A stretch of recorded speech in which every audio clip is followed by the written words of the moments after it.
So, good morning. We'd like to start with our first panel for today. I have to excuse Laszlo, he couldn't come. He has a 4 weeks-old child at home, and he had to stay at home with his wife. In the last days, we already heard about the first efforts to document the crimes and to understand what had happened. And some of the presentations also referred on the fact that most of the people who took part on this first tries of historiography were survivors themselves and of Jewish origin. And in our first panel today, we will focus on that fact and analyze the emergence of early Holocaust studies in the 1940s and discuss the endeavors of 5 personalities who tried to document the crimes and the persecution of European Jewry. The work of H.G. Adler, Szymon Datner, Philipp Friedman, and Ilya Ehrenburg, respectively Vasily Grossman. They were 5 people who were all victims, witnesses, and historians in one person, and probably could discuss also about these different roles after the presentations and the conflict which results from this, and also the conflict between memory and historiography and the difference between testimony and history. We start with our first lecture, Ulrike Vordermark. We will switch to German. Sie spricht uns über das Werk von H.G. Adler und wird nicht nur über das wissenschaftliche Werk von ihm berichten, sondern auch über sein literarisches Schaffen, was weniger bekannt ist. Ulrike Vordermark lehrt an der Universität Bochum und ist in der Erwachsenenbildung tätig. Und sie promovierte zu den Buchenwald-Erfahrungen von Georges Semprin. Und dazu hat sie auch ein Buch veröffentlicht, das 2008 erschienen ist. Sie wird uns heute sprechen zum Thema Augenzeuge, Wissenschaftler, Literat, Erinnerung, Erforschung und Erzählung des Holocaust im Werk H.G. Adlers. Bitte sehr. Danke. Ja, vielen Dank erstmal für die Einführung und auch ich danke einleitend für die Einladung zu dieser Konferenz. Ich habe schon in den vergangenen 2 Tagen sehr viel profitiert und sehr viel Anregungen mitgenommen. Ich denke, das wird heute so weitergehen und es gibt, denke ich, sehr viele Anknüpfungspunkte, sowohl meines als auch der anderen Vorträge zu den bisherigen Diskussionen, sodass ich denke, wir können da nahtlos anschließen. Am Rande bemerkt, es ist auch eine völlig neue Erfahrung, mit 5 Frauen ein Panel zu bestreiten, aber das nur in Klammern. Ja, der Titel des Vortrags wurde schon genannt, also steige ich direkt ein. Martin Brochats Urteil, man könne das Thema der nationalsozialistischen Judenverfolgung nicht den Überlebenden selbst überlassen, weil diese aufgrund ihrer eigenen Betroffenheit nicht objektiv sein könnten, wurde oft schon zitiert. Dass ein solches Urteil heute so nicht mehr gilt, belegt eindrucksvoll die Rezeption von Saul Friedländers umfangreichem Werk Das Dritte Reich und die Juden. Ja, man könnte sogar sagen, dass die eigene Lebensgeschichte diesem Werk noch eine zusätzliche Beglaubigung verliehen hat. In Bezug auf die frühe Geschichtsschreibung der Shoah jedoch, in der sich oft wissenschaftliche Analyse und eigenes Erleben vermischten, so eine Formulierung von Karen Ort, war und ist ein Vorbehalt gegenüber einer zu hohen Subjektivität immer noch spürbar. H.G. Adler, der unmittelbar nach 1945 nicht nur als Auschwitz-Überlebender, sondern zudem als Literat zur Feder griff und ein an die 900 Seiten starkes Werk über Theresienstadt verfasste, konnte zu Beginn in mehrfacher Hinsicht noch nicht auf eine positive Resonanz hoffen. Seine eigene Betroffenheit, die Tatsache, dass er selbst kein Fachhistoriker war und seine ausgeprägten literarischen Neigungen standen der Erwartung an ein rein wissenschaftliches Werk entgegen. Dennoch war es nicht nur sein wissenschaftliches, sondern in viel größerem Maße sein umfangreiches literarisches Werk, das Jahre, ja Jahrzehnte lang nicht rezipiert wurde und erst in den letzten Jahren eine späte Würdigung erfährt. Die Schwierigkeiten Adlers, sich in der Nachkriegsöffentlichkeit Gehör zu verschaffen, weisen über Adlers Einzelfall hinaus. Von diesem Einzelfall ausgehend lassen sich Fragen stellen, die die starre Dichotomie von Schweigen oder Sprechen nach 1945 aufzubrechen versuchen. Ich wende mich im Folgenden H.G. Adlers Frühwerk zu und versuche, den Charakter seines ersten, 1955 publizierten wissenschaftlichen Werks mit dem Titel Theresienstadt 1941 bis 1945, das Antlitz einer Zwangsgemeinschaft, genauer zu beschreiben und mit seinem literarischen Schreiben in Bezug zu setzen. Ich werde im Folgenden 4 Aspekte behandeln in meinem Vortrag. Erstens werde ich Adler als Literat und als Wissenschaftler kurz vorstellen.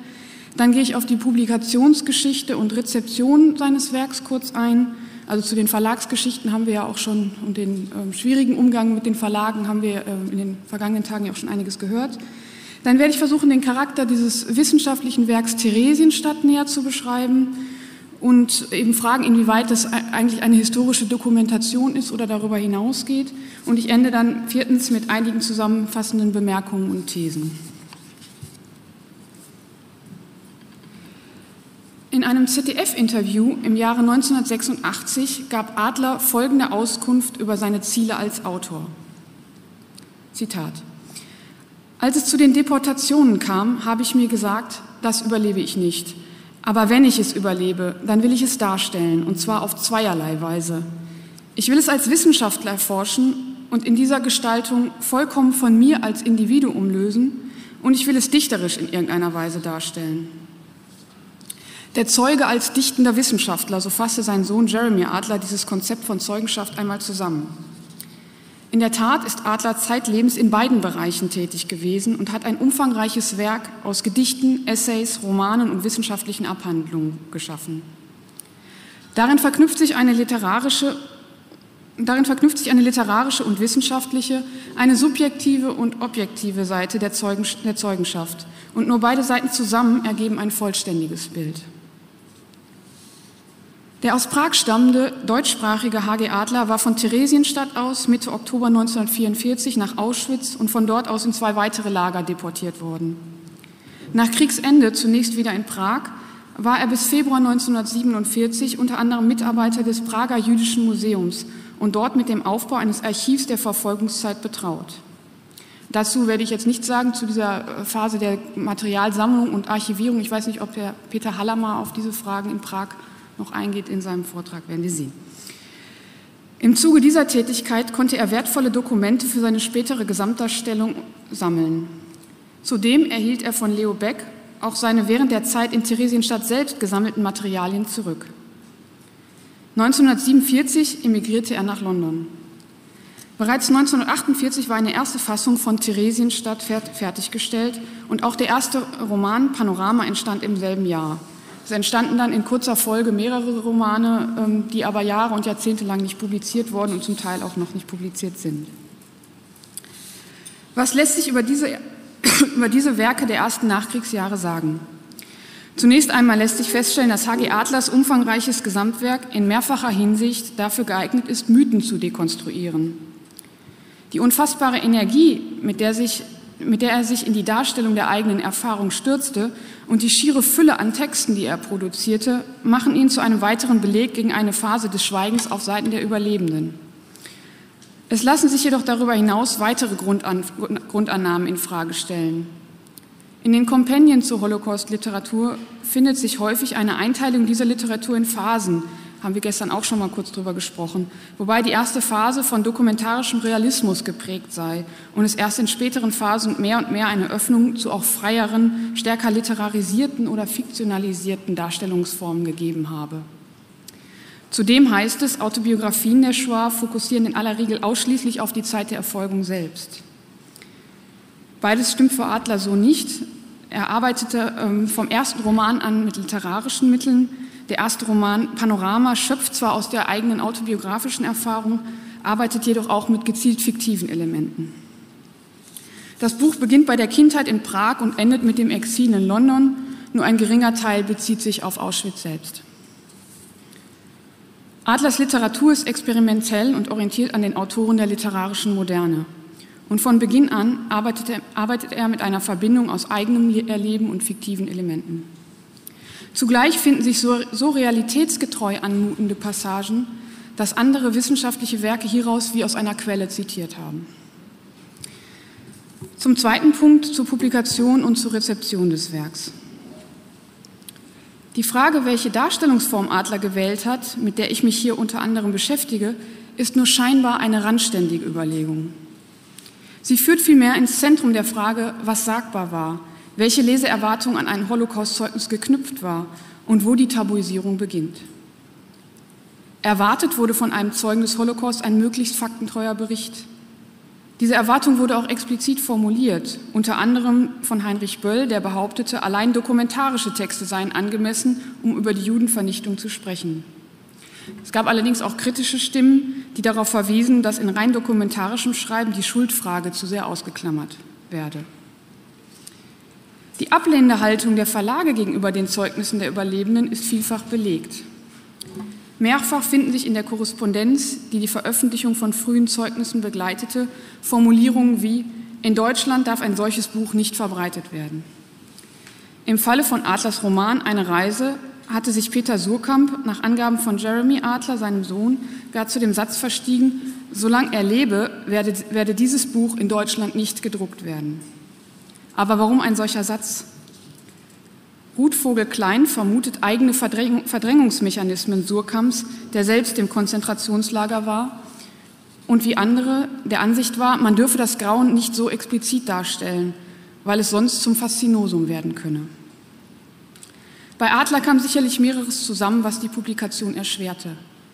Dass er in England lebte, und zwar intellektuell, nicht aber institutionell vernetzt war.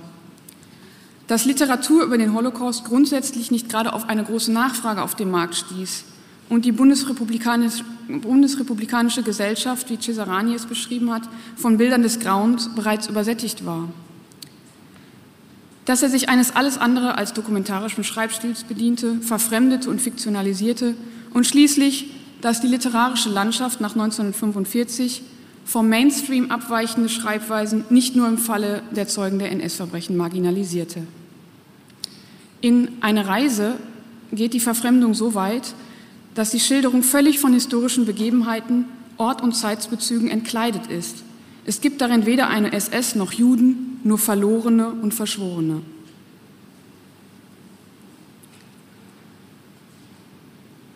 Diese und andere Faktoren mögen eine Rolle gespielt haben, dass Adlers Romane teils mit jahrzehntelanger Verspätung, teils gar nicht gedruckt wurden.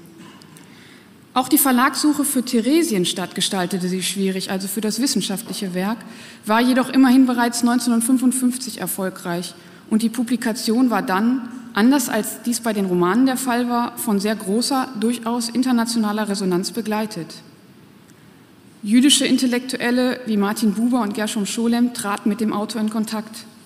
Zudem erfolgte eine Einladung des Bundespräsidenten Theodor Heuss nach Deutschland. Heinrich Böll lobte dieses Buch ebenso wie Adorno und wie eine Bestätigung, dass es sich um ein auf Faktizität hin angelegtes Werk handelt, wirkt es, dass das Buch auch als Beweismaterial im Kontext von Wiedergutmachungsgesetzen diente und selbst Eichmann sich angeblich auf seinen Prozess damit vorbereitet haben soll.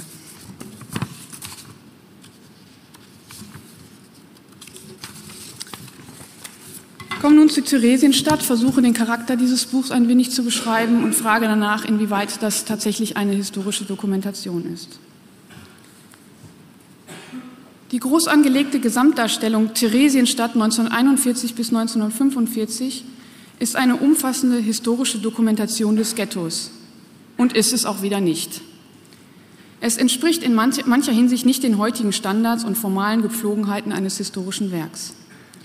Der Anhang leistet andererseits mehr als ein gewöhnliches Literaturverzeichnis, insofern als jeder Titel eigens kommentiert wird. Innerhalb des Darstellungsteils weiß der Leser jedoch nicht unbedingt zu jedem Zeitpunkt, woher der Autor sein Wissen speist. Aus den Quellen, aus der eigenen Biografie und Erinnerung, aus dem Hörensagen? So etwa, wenn Adler Stimmungen einzufangen versucht, in der folgenden Passage zum Beispiel die Stimmung innerhalb der jüdischen Gemeinde von Prag. Zitat: Es bildete sich jenes verständliche, aber verhängnisvolle Verhalten aus, das auch für Theresienstadt typisch war. Ein Leben halb in Angst, halb betäubt, wie nach einem Faustschlag, aber gleichzeitig ein euphorisch-optimistisches Zustandsbild, in dem man die gegebenen Gefahren nicht sehen wollte und verleugnete. Als Beispiel diene, dass in Theresienstadt ein sachlich denkender Mann einem klugen Menschen gegenüber die Meinung vertrat, es wäre optimistisch geschätzt, falls 20-30% der nach Osten weiterverschickten den Krieg überleben würden, worauf sich der entsetzte Gesprächspartner mit feindselig ausfälligen Worten und diese Annahme belächelnd abwandte. Also dies als ein Beispiel für zahlreiche Episoden, wo doch eher die eigene Erinnerung oder das Hörensagen die Quelle zu sein scheint.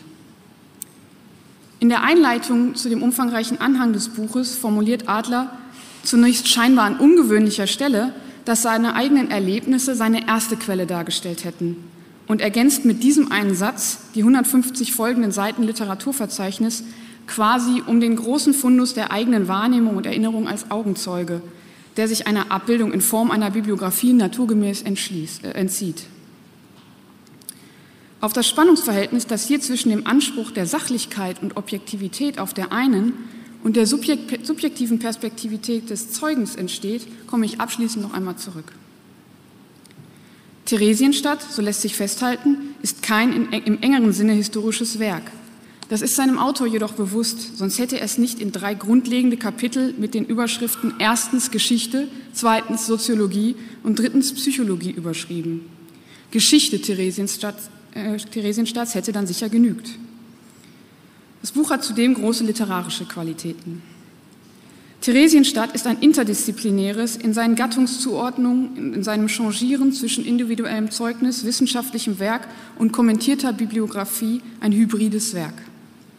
Allein schon die schiere Fülle an Material, die verwendet wurde, zeigt, dass es einer wissenschaftlichen Überprüfung standhalten will. Aber da ist eben noch mehr. Es ist das erklärte Ziel Adlers, über ein sachliches Sammeln und Darstellen von Fakten hinaus zu einer Deutung und Erklärung vorzudringen. Im Grunde ist das Buch als eine Art Mikrostudie angelegt. Theresienstadt fungiert dabei als eine Art Pars pro toto, um am Fallbeispiel und im Detail zu zeigen, wie der Nationalsozialismus im Ganzen funktioniert hat. Die gesamte Darstellung wird von einem Gedankengebäude zusammengehalten, das Adler auf den Begriff mechanischer Materialismus gebracht hat, hinter welchem sich ein moderner kritischer Ansatz verbirgt. Theresienstadt ist, so erläuterte Adler in der Rückschau, ein, Zitat, markanter und bis ins Irrwitzige grell übertriebener Sonderfall einer Gesellschaftsordnung im Zeitalter des mechanischen Materialismus. Zitat Ende. Deutlicher als in diesen abstrakten Definitionen wird dieser Ansatz, wenn man sich in der Darstellung selbst genauer ansieht, wie diese Metaebene im Einzelnen mit der Analyse des verwendeten Materials verknüpft wird. Im Kapitel Soziologie charakterisiert Adler die Verwaltung Theresienstadts und deutet gerade die Verwaltungsstrukturen als Ausdruck eines mechanischen Materialismus, als Ausdruck der Monstrosität des Lagers und des Geistes der NS-Herrschaft. Das Studium der Verwaltung soll zeigen, so heißt es, was Terror wirklich ist. Seitenweise werden hier innerhalb der Erzählung Dokumente abgedruckt, die ja allerdings weniger Augenzeugenberichte oder individuelle Stimmen betreffen, sondern es sind bald lange Verwaltungsdokumente, bald kleinere Formulare, wie zum Beispiel sogenannte Durchlassscheine, die symbolisch für den Terror des Alltags stehen sollen. Zum eindrucksvollen Dokument einer absurd überladenen Verwaltungsstruktur wird dem Leser insbesondere der in voller Länge abgedruckte sogenannte Gliederungsplan, der im August 1940 von der Zentralverwaltung Theresienstadt herausgegeben wurde. Dabei steht das Dokument jedoch nicht für sich allein, sondern Adler hat mit Kommentaren innerhalb der abgedruckten Dokumente gearbeitet. Nach seitenlanger Wiedergabe dieses Dokuments soll dem Leser eindrucksvoll vor Augen stehen, wie die Wirklichkeit von Theresienstadt in diesem paradoxen Rahmen erlebt worden sein mag. Der Gliederungsplan ist, so Adler, Sinnbild des, Zitat, bodenlosen Abgrunds des Zwanges, dem jeder unterworfen war. Sinnbild, also, Zitat Ende, Sinnbild also der Zwangsgemeinschaft. Unter all dem steht schließlich der lakonische Satz, Zitat, das ist der heillose, schematische Querschnitt durch das Paradiesghetto. Alles wurde bedacht, für alles wurde gesorgt. Nur das Leben fehlte. Zitat Ende. Das ist es, heruntergebrochen auf die Ebene von Verwaltungsstrukturen, was Adler unter Zwangsgemeinschaft und unter mechanischem Materialismus versteht. Die Rezeption von Seiten der Geschichtswissenschaft bezog und bezieht sich in der Regel nicht auf die Gesamtanlage von Theresienstadt oder die genannten Interpretationsansätze, sondern auf den Quellen- und Detailreichtum sowie auf die Kritik der durchgängig als problematisch bewerteten Darstellung des Judenrats von Theresienstadt. Nun ist aber, was oft übersehen wurde, die sehr explizite Kritik am Verhalten einzelner Judenältester ebenfalls in die großen Thesen des Werks eingebunden. Adler beschreibt Theresienstadt nicht nur als Zwangs-, sondern auch als Schuldgemeinschaft. In Adlers Weltbild, das eine moderne kritische Haltung umschließt und von einem Werteverfall des modernen Menschen ausgeht, können nur wenige Menschen als Wertträger inneren Widerstand in der Zwangsgemeinschaft aufrechterhalten. Ein solcher Wertträger ist die Figur Leo Becks und, weit persönlicher noch, Adlers in Auschwitz ermordete erste Frau. Ihrer unanfechtbaren Moral setzt die Widmung, die dem Buch vorangestellt ist, ein Denkmal. Demgegenüber stehen einige negativ charakterisierte Judenälteste, welche, man möchte sagen, fast romanhaft typisiert sind und Adlers Grundannahme eines Wertezerfalls und der Unausweichlichkeit der Zwangsgemeinschaft belegen sollen. Deutlich wird hier, dass in der Dokumentation Theresienstadt auch eine zutiefst individuelle Wahrheit transportiert wird. Es ist eine zutiefst persönliche Erinnerung, wenn er seiner ersten Frau als einer der wenigen, Zitat, Inseln der Menschlichkeit gedenkt, was auch eine gewisse Versöhnung mit ihrem Tod für ihn ermöglicht.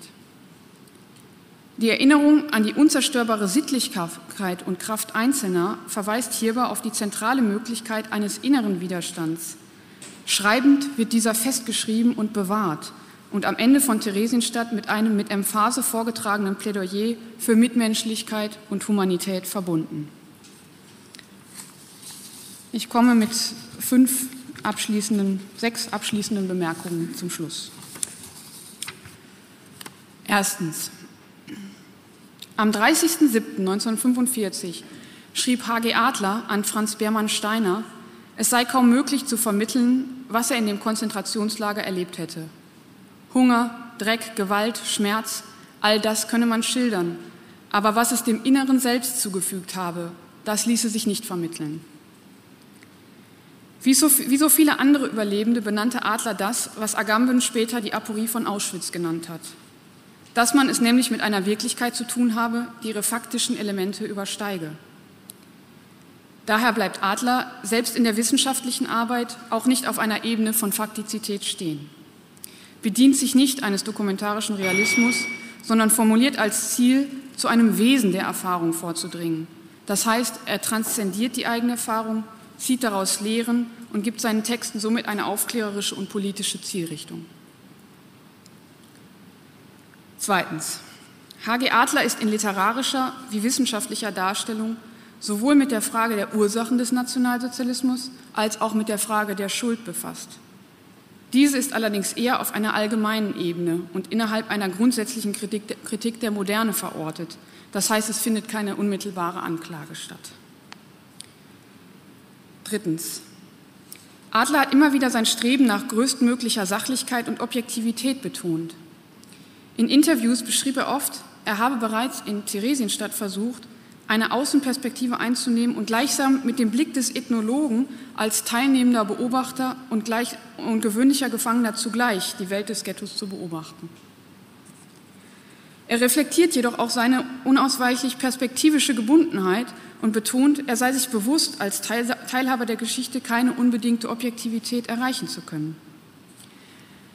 Die Grenzen von Adlers ethnologisch distanziertem wissenschaftlichem Blick zeigen sich insbesondere in der Charakterisierung einzelner Personen, wie zum Beispiel der Judenältesten. Hier ist es aber weniger eine aus allzu großer Betroffenheit resultierende Subjektivität, als vielmehr die Gesamtanlage des Werks, die auf eine allgemeingültige Lehre hin angelegt ist, die zu dem eingangs zitierten Ziel Adlers, die Geschichte Theresienstadts vollkommen von sich selbst als Individuum loszulösen, in Konkurrenz tritt. Gerade in der Universalisierung und Fokussierung auf die Widerstandskraft des Einzelnen zeigt sich ein sehr individuelles und eng mit der eigenen Lagererfahrung verknüpftes Deutungsmuster des Autors. Viertens. Die Gesamtheit des Zeugnisses von Adler entsteht erst in den sich ergänzenden wissenschaftlichen und literarischen Texten, wobei jeweils verschiedene Funktionen des Zeugnisses im Vordergrund stehen, sich aber nicht ausschließen: das Bezeugen der Faktizität der Ereignisse und das Bezeugen der eigenen individuellen Erfahrungen. Ethnologischer Blick auf der einen Seite und Fiktionalisierung autobiografischer Erfahrungen auf der anderen Seite boten für den Autor je unterschiedliche Möglichkeit der Distanzierung. Fünftens. Für die heutige historische Forschung ist Theresienstadt Sekundärtext und Quelle zugleich. Als Quelle gibt sie auch Auskunft über die Deutungsmuster, mit deren Hilfe Adler seine eigene Erfahrung interpretiert. Diese Interpretationsansätze wurden in der bisherigen Rezeption oft zu wenig berücksichtigt. In der zeitgenössischen Rezeption wurde vermutlich stärker auf die Fakten- und materialgesättigte Darstellung abgehoben als auf die Diskussion von Ursachen und Schuld. Sechstens. Die Publikationsgeschichte der Werke Adlers weist über den Einzelfall hinaus und wirft ein Schlaglicht auf die Regeln der Sagbarkeit nach 1945. Ein faktenorientierter Bericht, und Theresienstadt wurde eben vielfach als solcher rezipiert, fand eher Gehör als ein experimenteller Roman, der zudem die Schilderung des Grauens nicht aussparte. Doch sind die Grenzen der Sagbarkeit und der Beginn der Tabuisierung nicht immer leicht zu erkennen. Denn was genau ist es, was Adlers Eine Reise so anstößig machte? Es ist weniger, das haben zahlreiche Überlebende immer wieder betont, eine Frage der Sagbarkeit an sich. Denn sagen ließ sich für einen produktiven Autor wie H.G. Adler offenbar so einiges. Es ist vielmehr die subtilere Frage, inwieweit die vorherrschenden Regeln der Sagbarkeit Anteile des Schweigens beinhalten und inwiefern davon abweichende Sprechweisen sich überhaupt Gehör verschaffen konnten. Vielen Dank für Ihre Aufmerksamkeit.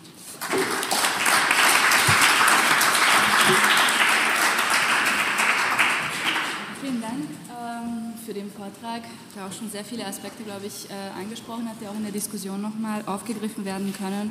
Zum Beispiel auch diesen Konflikt zwischen Zeugen und Historiker, aber auch viele andere Aspekte, die Frage der Objektivität und so weiter. Now we will switch to English and we will hear now about the work of Szymon Datner, who wrote an early study about the ghetto of Białystok and other works. Katrin Stoll is visiting fellow at the German Historical Institute in Warsaw, and she holds a PhD from the University of Bielefeld, where she wrote her PhD, which was published quite recently under the title Die Herstellung der Wahrheit, Strafverfahren gegen ehemalige Angehörige der Sicherheitspolizei für den Bezirk Białystok. And she will speak to us today about communal testimony, Szymon Datner's practical Holocaust Historiography on the Jews of Białystok. Vielen Dank für die Vorstellung. Ich möchte mich auch bedanken für die Einladung und sagen, dass ich jetzt eben, wie schon angekündigt, auf Englisch vortragen werde, aber dass es einen Aufsatz auf Deutsch gibt, der gerade erschienen ist im Jahrbuch des Simon-Dubnow-Institutes, auch zusammen dort ein Artikel von Natalia, Aleksiun. Also wenn Sie sich näher mit dem Thema befassen möchten, verweise ich darauf. I would like to begin with two quotes by Hayden White. First, to be a historian is not a choice of career, it is an existential choice. And the second one,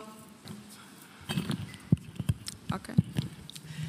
An event cannot enter into history until it has been established as a fact, from which can be concluded events happen, facts are established. So my paper deals with Szymon Datner, who was involved in the historical establishment of facts pertaining to the Holocaust of Białystok Jewry.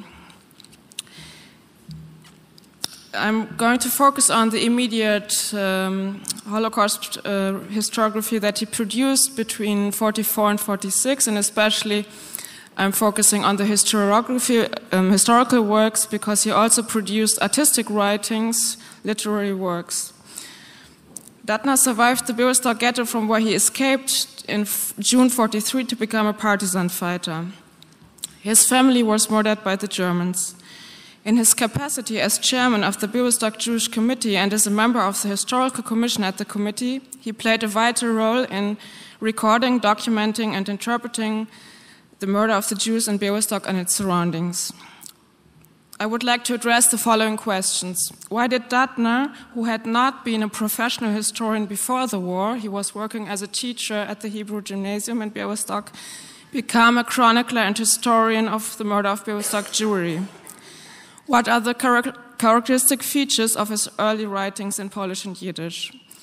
In order to answer the first question, I will refer to Michael August's distinction of historical past and practical past. In order to answer the second question, I will analyze the characteristic features of Datner's narratives and the style of his writing. So this is the structure of my presentation. I have a photo which unfortunately did not come out very well on this computer. There are witnesses from the Budapest workshop who can testify that the photo was better to see. I have to apologize, I don't know why it's so bad on this computer, but just the man on the right, the small man, I'm sorry that you cannot make out his face better. And I'm going to show you a map which shows northeastern Poland, Białystok. You might have heard of Jedwabne, the pogroms, to give you an idea of where we are. Sorry, go back. So part 2, let me just explain the terms historical past and practical past. People turn to the past for different reasons and purposes. Modern professional historians, who are usually interested in finding out the truth about the past and establishing facts, use different techniques of inquiry than that of laypersons who usually turn to the past as a space of experience, causalic, or recall it for specific purposes in the present by using it as a basis for making certain decisions and making particular actions. August called this version of the past, which is related in the present for practical purposes, practical past. As White emphasizes, it is a storehouse of memory, ideals, examples, and events worthy of remembrance and repetition, the kind of past ordinary people turn to when their interests are as much ethical as they are cognitive, when they are motivated by the Kantian question, what should I do now in the present? The historical past, on the other hand, is the preserve of professional historians interested in disinterested study of the past as it really was and as an end in itself. So this is the past that professional historians produce, which can be found in scholarly studies. So we all know that these are based and underpinned by a certain doxa, mostly empiricist doxa. According to White, these professional historians' accounts of the past do not, because they cannot, deal with those aspects of the past experience in memory as absent presences demanding remembrance, if not justice and compensation, for offenses given by their own communities to their humanity. It is important to note, of course, that this distinction is an ideal typification. I nevertheless believe that this analytical distinction is helpful in understanding why so many survivors became chroniclers and historians of the Holocaust in the first place, and why their practical historiography was often overlooked, dismissed, or sidelined in the creation of the contemporary historical canon. And this includes Szymon Datner as well, who in 1946 wrote, I will get back to that, about the pogroms of Jedwabne and its surroundings, and this work, for example, was not known to Jan Tomasz Gross and other people writing about these events.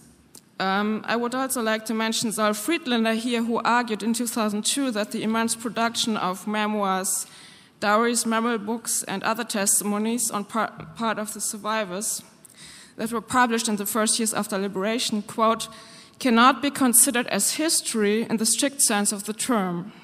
He merely concedes that it often includes details of, quote, substantial historical importance. Of course, this judgment raises the question what exactly Friedman means by history in the strict sense of the term. And I would like to ask, why should the various accounts of the events produced by her survivors not considered as history? Also, I would like to ask, why is Adlers' work not a historical work? Does Friedman see history here as a discipline of professionals rather than discourse? Does it implicitly suggest that academic history is a more legitimate instrument for the representation of the Holocaust? Well, if we view history as discourse, as an interpretive enterprise, it is worth looking in detail at the historical writings of survivor chroniclers. This also requires one to reflect about the concerns that inspired their work and to inquire into whatever present-day needs they were responding to when they produced a particular type of narrative of the events in question. So I come back to part 3 now. In December 1944, I'm sure Natalia will mention that, the professional Jewish historian Philip Friedman established in Lublin the Central Jewish Historical Commission, which had regional branches in different cities, also in Białystok. Friedman and his fellow activists who were involved in the collection of testimonies and the production and edition of historical writings did not approach the research merely as objective scholars. Apart from a scientific and theoretical interest, they had other motives too. As Neon Grus, one of the activists, pointed out, I quote him, "We set to the work in order to discover information, but not only information as such, but also information to serve as a monument to our fathers, our siblings, our children, our fallen heroes. We wanted to expose the face of Hitlerism, the racism and anti-Semitism, and to call for a struggle against the iniquities and a punishment of its crimes. That was the credo of those who worked and participated in the Historical Commission." End of quote. So you can see that one aspect, one motivation was a practical purpose, and it seems to me that practical reasons also can come into play when you look at Szymon Datner, who returned to the liberated city of Białystok in the summer of 1944, which was, as he put it, free, but also free of Jews. Not more than 100 of the 50,000 Białystok Jews had survived the Holocaust. Datner became a chronicler of Białystok Jewry because he believed, like so many other survivors, that what had happened to him and the Jewish people during World War II was a unique event, unique with regard to its dimensions, means, and impact, as well as the reasons and factors which led to it. And also, secondly, because he felt accountable to the Białystok Jewish community, because he felt a strong sense of regional identity and a special connection to those who were murdered. He saw his task to keep the memory of those murdered alive. So I already said that he participated in the collection of source material, recounted accounts by survivors, and delivered his own testimonies. For example, about how he tried with other survivors to leave the Białystok ghetto in May 1943 for the first time, but he had to return. He had already begun writing about the events in the ghetto in Hebrew, but this chronicle did not survive as he had to leave it behind when he escaped to the forest near Białystok. In the forest, he founded a partisan's archive and wrote down in the forms of short stories, literary writings, what was happening to him and his comrades, as well as what he heard from others.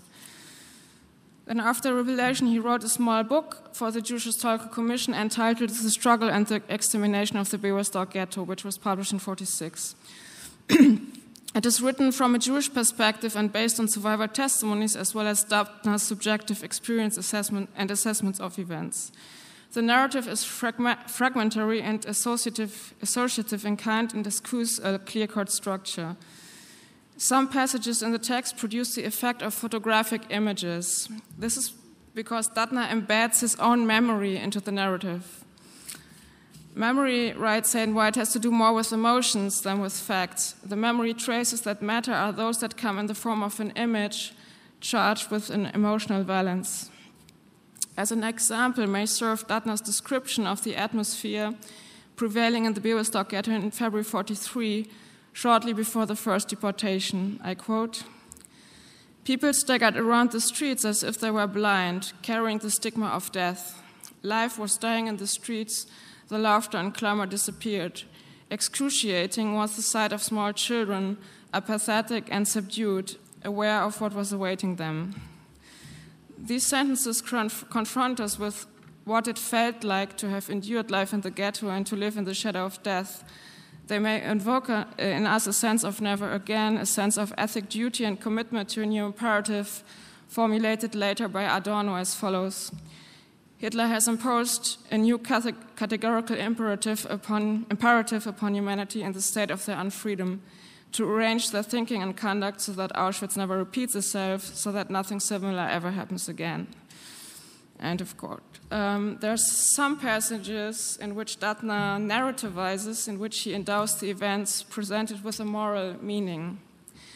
He condemns, for example, the acting chairman of the Judenrat, Ephraim Barasch, whom he regards as a traitor and an accomplice to the German murder policy.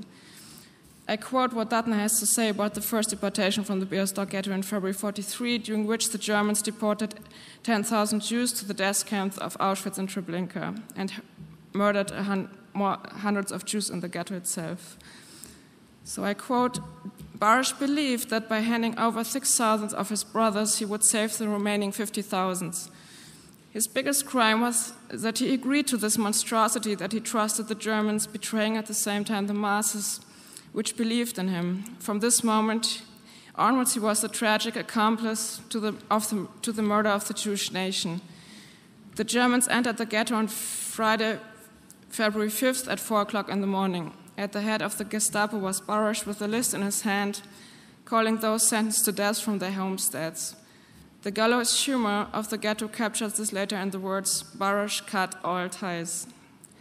Barasch, the Jewish policeman, and the Muslim are a shameful blot on the martyrdom of millions." End of quote. So the metaphor blood reveals Datner's deep feeling of outrage and contempt. Both the charge of collaboration with the Germans and the general diabolization of the Judenrat and the Ordnungsdienst are characteristic of the internal Jewish controversies about these institutions in the immediate post-Holocaust period. In survivor historiography, the story of the Judenräte and the Jewish resistance group was, apart from a few exceptions, narrativized in terms of good and evil. The Judenräte were usually classified as belonging to the second category. However, the main target of Datner's contempt and anger are the Germans whom he calls beasts and cowards who are only able to win a victory over those who are defenseless. His emotional account is written in the remember what the Germans did style, as well as in a figurative and ironical way. I quote a passage from the first page of the book. "The Germans did not physically exterminate the Jews right away. That would have been, from their perspective, a form of humanitarianism to which the master nation did not demonstrate any particular liking. They sucked at first all juices of life from their victims, took people's dignity away from them, made them suffer by inflicting doses of torture and agony in a sophisticated way, and only then killed them. They did not have any mercy, they did not spare anyone. The German machinery of death was working without fault with German Pünktlichkeit, Gründlichkeit, and German Unmenschlichkeit," quoted in the original. So why did the German machinery of death function so efficiently, and why did only a small number of Polish Jews survive? Why were there no large-scale rescue attempts on the part of the Poles? Datner mentions among others the following factors: the brutal methods of the German occupation regime in Poland and the terror against the Polish society, as well as collective mental structures and certain prevailing societal atmosphere, namely the poison of hatred implanted in Polish society by the ultranationalists and the fascist national radical camp, as well as the atmosphere of dislike generated a long time before the war, the ceaseless propaganda of economic and social boycott, through the writing at the universities, the ghetto for higher peoples, the numerous clauses and numerous racist articles. Datner writes that the percentage of survivors would have been surely higher if there had been more favorable psychological conditions, which one might add would have been conducive to greater solidarity between Poles and Jews in the face of the common enemy. He emphasizes that the hundreds of Jews in the province of Białystok who saved themselves and survived owe their lives first and foremost to the courage, self-sacrifice and mercy of Polish farmers. Datner himself survived the harsh winter of 1943-44 in the forest only thanks to the help of a few family of farmers of the village of Dworzysk, who supplied himself and his fellow partisans with food and at times shelter. He writes that he cannot mention the names of the righteous, together with Holocaust survivors, are an object of persecution on part of the nationalist and racist anti-Semitic organization, National Armed Forces. According to Datner, they murdered 44 Jews of the province of Białystok after liberation. So we can see here that Datner connects his present and the situation of his fellow survivors and righteous threatened by hatred and anti-Semitic violence to what happened during the Holocaust. In other words, the past is related in the present for practical purposes, to document the fact that the murder of Polish Jewry did not end with liberation and that Jews and the righteous still find themselves in a life-threatening situation. In his capacity as head of the Jewish committee, Datner was immediately confronted by anti-Semitic attacks and had to respond to them. On 17 February 1945, 7 Jews were murdered by Poles in a pogrom in Sokoły near Białystok. In his funeral speech, Datner emphasized that the murder of the Jewish people continued and that, quote, the fascist murderers infected by Hitler's spirit wanted to finish Hitler's job. However, he emphasizes that the situation of Jews after liberation differed from that during the Holocaust and that they were no longer forced to go into hiding. Quote, we can openly defend ourselves against the danger which threatens us and we will defend ourselves. The apparatus of state is ready to protect our lives.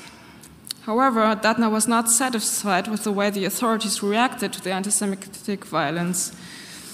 At a session of the Provincial National Council in May 1945, he gave a report about the situation of the Jews at the time in the province.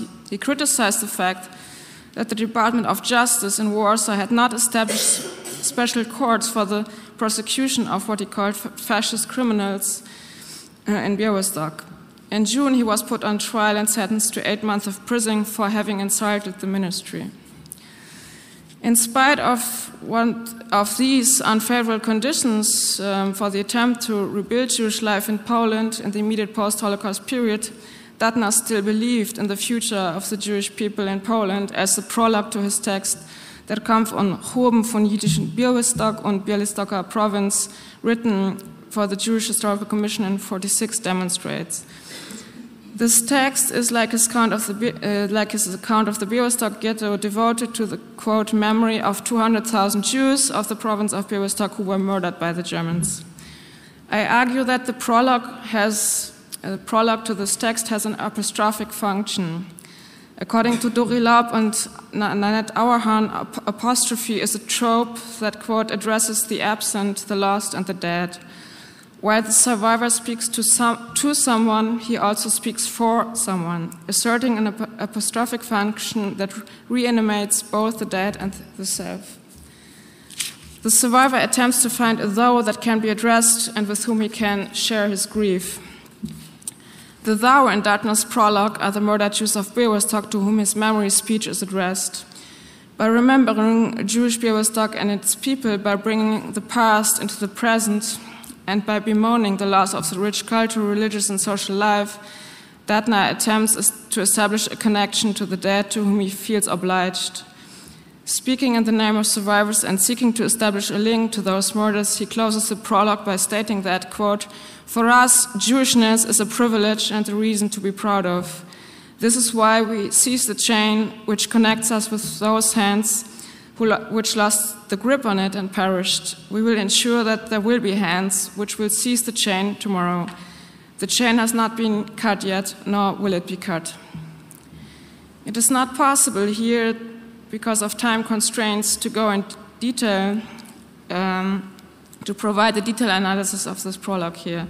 Let me just say that it is followed by 21 chapters which deal extensively with the murder of Jews in Białystok and in the province of Białystok. On the basis of survivor testimonies, Datner provides a detailed description of anti-Jewish violence and pogroms which were carried out by Poles in Wąsosz, Radziłów, Jedwabne, Kolno, Wiesno, Zaremy, Kościelno, and other places in the summer of 1941 under German occupation. As you might all know, there's a huge controversy that was caused in Poland after the publication of Gross Neighbors, who for the first time published a testimony by Shmuel Wasserstein about the events in Jedwabne. Gross, I mentioned, it did not know Datner's text. It was kind of hidden away. It was never published except for one chapter on the his account on the events in Wąsosz. That was included in the publication edited by the Polish Institute for National Remembrance in 2002. And this anthology, which supposedly comprises all archival documents concerning the events in Jedwabne and surroundings, as I said, did not include the Wąsosz report because it was only included the Wąsosz chapter, because there was no other eyewitness account. But of course, Datner must have written this one on the basis of an eyewitness account. The other chapter from this historical writing were excluded by and Szymanska and Andrzej Szpikowski, who selected the witness testimony for publication, state that Datner's representation of events that happened in the other localities, quote, deviates considerably with regard to phraseology and stylistic from the other Jewish testimonies. Disregarding Datner's mode of communal witnessing, they write that he did not, quote, that he did not content himself with relating facts known to him, but tried to interpret and evaluate them in a very personal manner, and in so doing he was unstinting in his sharpest insults to the Poles who were responsible for the pogroms. There are insults, and he is very angry, but if you ask me, that's not a reason to dismiss the accounts. Szpikowski and Szymanska, who judged Datner's writing as too subjective in kind, seem to think that facts are tantamount to raw data and that only a literal chronicle of facts pertaining to the events in question is truthful. However, one has to take into account that there is a gap between real events as they unfold and ex post linguistic representation of events in a historical narrative. Frau Hoffmann hat gestern von Verfehlung gesprochen, dass man immer mit der Tatsache der Verfehlung bei der Repräsentation konfrontiert ist. Since facts are linguistic entities, events under description, there is no such thing as raw facts, but only events under different description, as White emphasizes. There are figurative and literalist descriptions. Both are, to use this term, factological, only in a different way. Datner chose a satiric emplotment to transfer the real events in question into a story, and he used figurative language to constitute the facts. Both the choice of the narrative model and the use of figurative language reflect the survivor's fury in view of the scope of the events and the active participation on part of the local population who, as he emphasizes, benefited economically from murdering their neighbors. Datner established facts such as names, sex, and age of perpetrators and victims, and he distances himself from them by using irony. I'm going to close now. He writes in such a way as to suggest that he himself had witnessed the events in question. He interweaves various individual testimonies without mentioning, though, the source of the author or where this information is based on, to create a form of communal testimony, a form of historical writing for the Białystok community and its survivors. Thank you very much.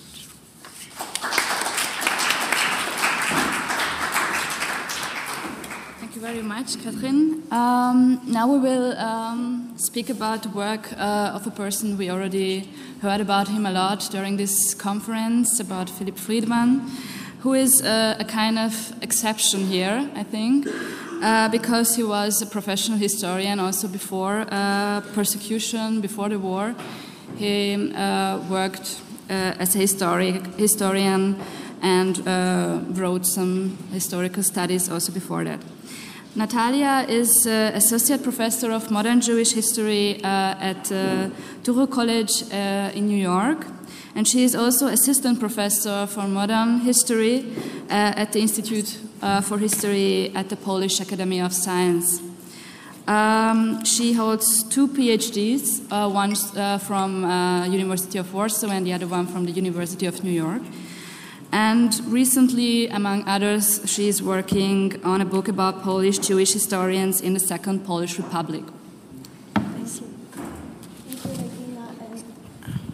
I'll join my predecessors at the microphone, thanking for the invitation and for putting together this wonderful meeting of minds. And I apologize in advance if I also treat you to an example of coughing, but I'll try to control myself. In his obituary for Philip Friedman, Salo Baron noted that his former student and colleague, I quote, became one of the founders of what is rapidly becoming almost a new discipline within Jewish studies, and his passing will be doubly missed in the shaping of this young area of investigation, end quote. Indeed, by the mid-1950s, Friedman was widely accepted as a leading expert on the history of the Holocaust. Committed to the historical profession, he became a pioneer of Holocaust documentation, scholarship, and education. He envisioned the shape of the field, wrote groundbreaking scholarly articles and popular books, coordinated international scholarly projects, and advised students, including Raoul Hilberg, and colleagues who undertook research in the field. Friedman's pioneering work on the Holocaust relied on a great degree on his pre-war experience as a university-trained historian of Jewish history, following a trajectory which he shared with other Galicianer Jewish scholars of his generation, such as Nathan Michael Gelber, Nathan Eck, and Raphael Mahler. Friedman learned his craft in Vienna, where he received his doctoral degree in 1925 for the dissertation about emancipation of Jews in Galicia. He returned to Poland and worked as a teacher in Jewish gymnasia. And this is my comment to repeated notion that somebody was not a professional historian because he was a teacher in a gymnasium. This was the fate of Jewish scholars in the 1920s and 1930s. There were no university position to be taken. This is Marcos Braude, a founder of the most prestigious and expensive gymnasium for Jewish boys in Łódź, where Friedman taught, and at Jewish academic institutions, the Institute of Jewish Studies in Warsaw and Tachkemoni, and at the Ivo Institute for Jewish Research in Vilna. The contribution of Friedman groundbreaking articles on Jewish resistance, on Judenräte, and on the complexity of Jewish responses has long been recognized. Recently, Laura Jakusz has discussed brilliantly his role in historical commissions in Poland and in Germany, stressing his influence on the field. Ronnie Stauber has presented a comprehensive portrait of his work in the field of Holocaust studies in Europe and in the United States. While Stauber attempted to discuss what he calls the totality of Friedman's work on Holocaust documentation, I'll focus today on his work on the destruction of Polish Jews in the immediate post-World War II period, as central to our understanding of his approach and methodology, and some of the issues like objectivity, memory will come back We heard about those already. I will argue that from the beginning of his project, Friedman's understanding of the importance of Holocaust scholarship was deeply rooted in his work in antebellum Poland. In fact, while stressing the universal moral and intellectual necessity of studying the fate of the Jews in Nazi-occupied Europe, he envisioned Holocaust studies primarily as a field of Jewish history and discussed the challenges faced by Jewish historians who would undertake it, and there is a close relation to Datner. Friedman's interest in documenting the Holocaust appears to have been driven by the personal trauma that he experienced in the murder of his family. This is correspondence from EVA. This is the Institute of Judaic Studies, and his wartime photograph from Lvov, still under the Soviet occupation. So it has been driven by the sense of personal trauma that he experienced by the murder of his family, and by the sense of political urgency that inspired him to study the fate of the Jews under the Nazi occupation.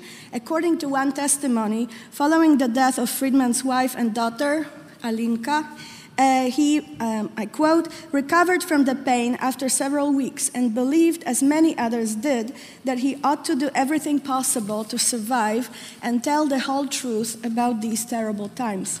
End of quote. Thus, Friedman emerged from hiding on the Aryan side of Lvov with a sense of personal, communal, and national obligation to study and document the Holocaust. In December 1945, in the introduction to the first edition of his Destruction of Jews in Lvov, Friedman expressed his sense of urgency, the need of the moment, potrzeba chwili, in the context of the trials of war criminals, calling the book a monograph indictment. After the war, he believed that the historian's expertise and perspective was necessary in centralizing and directing research in Poland and abroad. And again, from a colleague of his, despite many personal tragedies, he strove to look at the reality with a historian's eye. End of quote. In the fall of 1944, and we heard it already, he moved to Lublin, where he was appointed the director of the Central Jewish Historical Commission, organized by a small group of Polish Jewish survivors.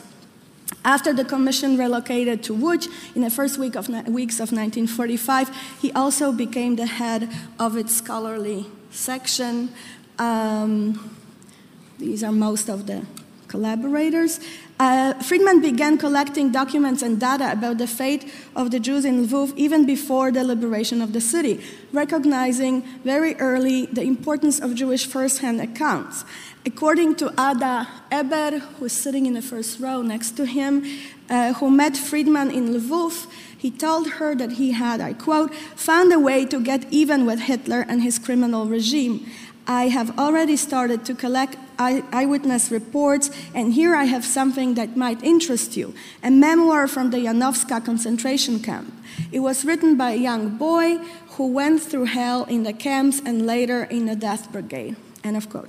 In the summer of 1944, Friedman received crucial information about the situation of the Jews in Lvov, in ghetto, from the former head of the rationing department of Judenrat, Dr. Weiss. These kind of testimonies, among them of David Kahane, Michał Borowicz, and Leon Velichker, who became important publications early on, complemented by written statement, diaries, and memoirs, constituted the basis of his study about his native community's genocide. He, however, himself never recorded anything about his personal experiences. Not a testimony, not a diary, not a memoir, nothing. Under Friedman's leadership, the Jewish Historical Commission played an active role in collecting evidence from survivors and Polish witnesses as well. The Commission declared in its investigation of the crime committed against the Jews, it would collect, I quote, any material, printed, handwritten, and other, photographs, illustrations, documents, and exhibits. It would also organize and edit any writing, any oral testimonies and communications from surviving victims and witnesses of the Nazi terror, end of quote. In his task, Friedman cooperated with the main commission of the investigation of German crimes in Poland while conducting research at Chełmno death camp, where he, in cooperation with the Polish commission, was accompanied by Nachman Blumenthal and Józef Kermisz. And here's Nachman Blumenthal standing by the door, and this is a student ID picture of Józef Kermisz before the war, gathered information from Polish inhabitants of neighboring towns and villages, Poddębie, Uniejów, Dębie, and noted down names of additional potential witnesses that they should come back to interview.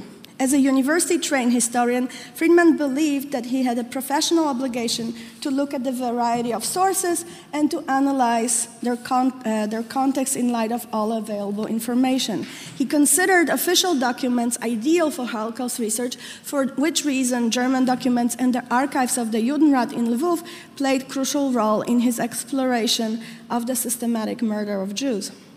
Recognizing the centrality of archives for future research, Friedman headed an archival campaign, which was to help organizing the material and announce also a library campaign for the near future. In the spring of 1946, shortly before his departure from Poland, he proposed organizing a working group responsible for locating additional documents beyond the main urban centers, and which was not particularly safe at the time to do. And I quote, "In the province, there is still wealth of material that needs to be collected. In order to do this, we should organize a touring unit which would take upon itself searching for material and copying it." Friedman formulated early on also the idea of compiling a bibliography and index of the documents and publications pertaining to the Holocaust. In a letter to Arthur Eisenbach, he explained that this guide was intended specifically for scholars of Jewish history and indeed for those specializing in a particular period, that is the Nazi era. Friedman's work first in Lvov, then in Lublin and Łódź, was closely linked to his mission of forging contacts with Jewish communal leaders and scholars abroad. In the spring of 1946, he planned to organize an international congress of Jewish historians in Warsaw, with well-known scholars attending from all over Europe and from the US and Palestine. Friedman's vision of creating a venue for international discussion about the future of Holocaust research seemed to be related to his pre-war initiatives to create a worldwide association of scholars of Jewish history. This was also reflected in a decision of the Commission's meeting in May 1946 to copy and distribute among its associates Friedman's 1935 article about the Congress in order to elucidate the goals of making the Congress now. So let's look at the 35 vision when we organize a conference about Holocaust scholarship. His professional experience from before the war affected Friedman's vision of the institution responsible for gathering data on Nazi crimes by collecting documents and testimonies, carrying out methodological discussions, and publishing brochures, monographs, and larger texts. In this respect, Friedman's work followed such pre-war models, and Laura talked about it already, as EVA, as the Circle of Young Historians in Warsaw, of which he was a member. Just as in his earlier historical enterprises, Friedman's primary subject and his primary audience were both Jewish. Moreover, his staff strove to remain non-partisan, allowing close cooperation of Jews who held opposing political views, and that's despite his conflict with Blumenthal, which, in my opinion, was personal more than anything else. Friedman's idea of the responsibilities of a Jewish historian shaped his post-war journey from Lvov to Lublin to Łódź to Munich and eventually to New York. In a personal letter, Friedman explained that he left Poland, I quote, with the thought of creating a center, bringing together all research carried out on Jewish history, and especially in the period of the German occupation. End of quote. In another letter to a colleague in Poland, he explained his decision to leave the country permanently by linking it to his professional calling as a Jewish historian in the aftermath of the Holocaust. And I quote, "I decided not to return to the country since in the long run I see for myself no possibility of working in a country where at most a few thousand Jews live, and that number is likely to shrink rather than to increase. It matters to me that my work relies on a broader Jewish social basis." End of quote. Friedman saw his mission as national Jewish historian to be only accomplishable in a vibrant Jewish community. For this reason, he not only had to leave Poland, but he also considered his work in Germany at the time to be temporary, although it enabled him to study the lives of Holocaust survivors. And again, I quote from his letter, "I could not miss the opportunity of getting to know the continuity of our national tragedy," meaning DP camps. "I know it sounds rather cold, but you must not forget that I am only a historian." End of quote. Friedman opposed sentimental or emotional approaches in Holocaust research, arguing instead for sharp, insightful analysis. I think that's why he couldn't really put his own testimony as part of the text. In fact, even when he personally chronicled the murder of Jews in his native city, he avoided referring to events as his own personal experiences. There is no way of knowing from this text that he was in a ghetto, that he was there at the time of the events.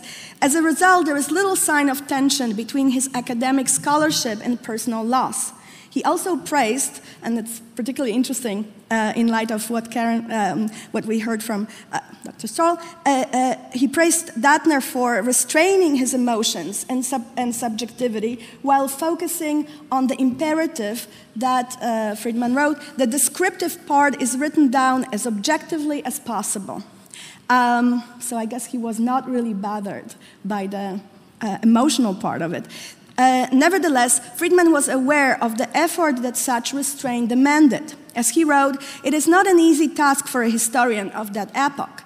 This is a history still fresh and warm, a story written down with the blood of those most dear who had been murdered in the cruelest way by merciless hands." Friedman distinguished between two periods in his professional life, referring to his pre-war academic interests, namely 19th century Jewish social and economic history, as his alte Liebe, to which he hoped to return one day from his preoccupation with Holocaust research. Still, he continued working on his old love to a limited extent.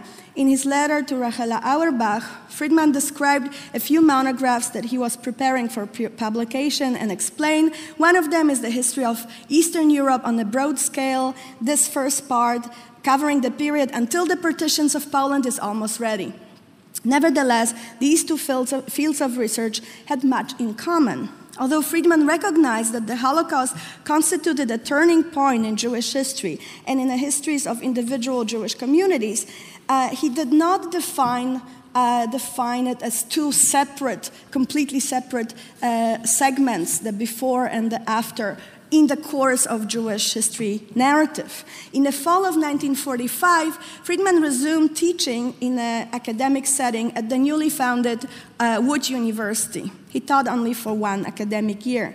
For a year, he taught Jewish history at the Department of Humanities and might have begun incorporating the Holocaust into his classes. I can't imagine that sitting in Łódź in a classroom with Jewish students who either survived Litzmannstadt ghetto or returned from the Soviet Union. He was simply talking about the dilemmas of emancipation. So he might have incorporated the Holocaust into his classes, but I have no written record about what was part of this course. By 1951, his course at Columbia University, titled Jews in Europe since 1914, embraced topics such as mass immigration, social and economic history in the interwar period, as well as the rise of National Socialism and racial anti-Semitism in Germany, World War II, and the extermination of the Jews in the Nazi-occupied and satellite countries. So it's one long course of modern Jewish history in which pre- and post-war, and pre-war and war come together. In 1952, his article on the monographs of Jewish communities incorporated pre-war studies and literature of memorial books. Friedman continued to work as a researcher with a keen interest in regional and urban history, just like before the war. In 1945, the Central Jewish Historical Commission published his first monograph on Lvov, and this work served as a model for the types of sources he based his research on and the style of narration used in studies of the destruction of other Jewish communities. Also among his early publications was Friedman's study of Jewish communities in Eastern Galicia, so a regional study. Moreover, he provided material with to studies about camps, and the first was his study on Auschwitz that came out already in 1945 in Polish and then slightly changed in English in 1946. He also supported the work of scholars such as Datner, Nathan Sternfinkel, and Gershon Tafet, who published monographs of individual communities. Thus, he continued to work along the methodological standards of pre-war scholarship, starting from local and regional perspective in his early years, and later developing a synthesizing approach. On the eve of World War II, he became interested in a scholarly synthesis and worked on a comprehensive study of the history of Jews in Poland from the earliest beginning all the way through the 20th century. The manuscript was lost. Following the war, during his days in Lvov, Friedman already reflected on the need to prepare, I quote from his letter, grand synthetic work that would present the German issue from multiple perspectives. In 1945, he first formulated an outline of the comprehensive program of Holocaust research, which should relate to the suffering of the Jewish population and the struggle for life. The legacy, briefly. In the period following Friedman's departure from Łódź, the work of the Historical Commission in Poland changed. New members who joined in the summer of 1946 and who had survived the war in the Soviet Union differed in their approach. The political atmosphere began to change as well, with Jewish communists gaining control over Jewish communal institutions in Poland. After his departure from Poland, first for Germany and later for the United States, Friedman continued to rely on a network of his associates at the Historical Commission in collecting material. In particular, he turned to Datner and Eisenbach, requesting help with collecting bibliographic data, interviewing people, and simply sending him books. He also gave guidance and remained an authority for the Central Jewish Historical Commission and then for Jewish Historical Institute in Warsaw. In the early 1950s, Kermisch appealed to Friedman to lead a group of people in a research project that would fulfill Ringelblum's last will and moral testament. In March 1950, Rahela Auerbach, already in Israel, informed Friedman that Kermisch and Blumenthal were expected to arrive in Israel shortly as immigrants. Since Yeshaya Trunk was also on his way and Raphael Mahler had already arrived, Auerbach used this as an opportunity to suggest to Friedman that he should come to Israel too. She declared in a letter, "My biggest dream is that the whole crew should converge here, building the commission anew and start work in an atmosphere healthier than the one that was created." She went on to express the hope that she shared with Kermisch for another improved incarnation, ulepszony Gilgul, of the Historical Commission in Israel, for which Friedman was the obvious candidate as director. That did not happen. Although his initial impetus to record the experiences of Holocaust survivors and the Nazi crimes was driven by a sense of personal loss, the manner in which Friedman envisioned and carried out his research points to his sense of having to accomplish a national mission. As a historian of the Holocaust in Poland, he was closely linked to the community of survivors and well aware of their needs. Some survivors tend to turn to Friedman, asking him for professional service, while others expressed pride in his involvement with historical projects concerning their communities. I don't see a deep gap between those two. those two historians. In a letter sent to Friedman in Poland, Germany, and the United States, survivors shared with him their feelings about the profound importance they ascribed to his work. One such writer referred to his monograph of the Jewish community in Lviv as a prayer book that she, a woman, always carries with herself and keeps close to her heart. But this was also a continuity of a close relationship between a national historian and the community for which and about which the historian writes, which was the mark of historiography before the Holocaust. Thank you very much.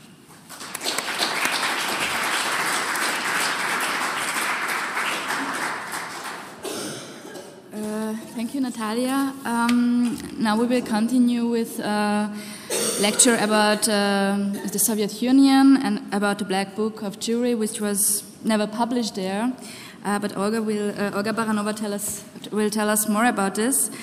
She is adjunct professor of contemporary history at the Gonzaga University in Florence, and she holds a PhD also from Florence, from the European University Institute. Today she will speak about early Soviet historiography of the Holocaust in the Soviet Union. Please. Thank you very much for this kind presentation. I'd like to thank the organizers for inviting me. It's a real pleasure to be here and to present the results of my research. Thank you. So in my presentation, I'm going to talk about the representation and the treatment of the Holocaust in the Soviet Union in the early Soviet historiography.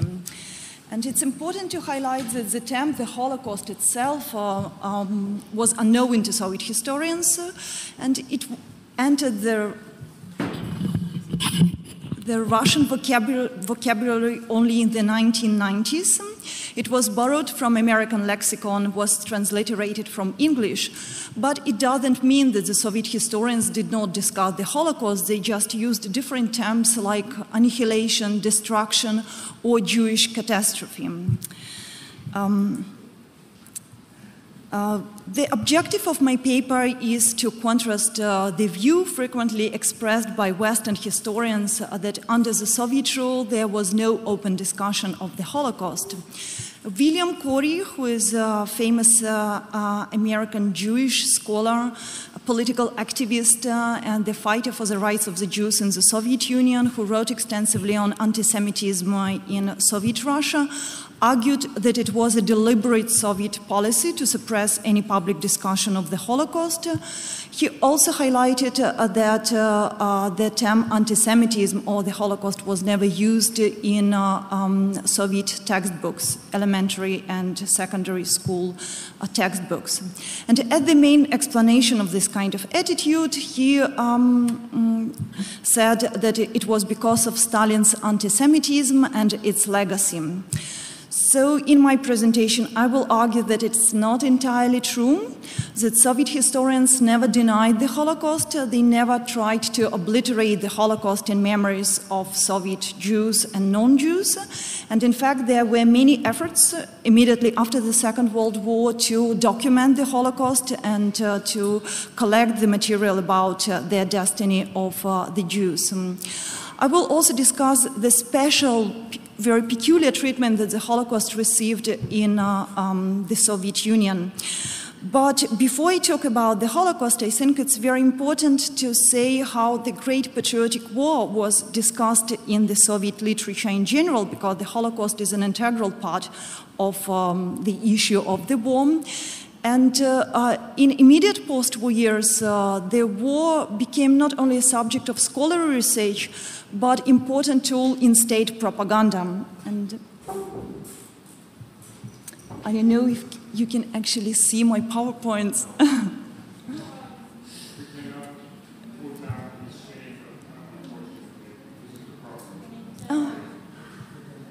But okay, it doesn't matter. So, as I mentioned, the war was called the Great Patriotic War, and already the terminology used is quite revealing that Soviet historians played strongly on patriotic themes.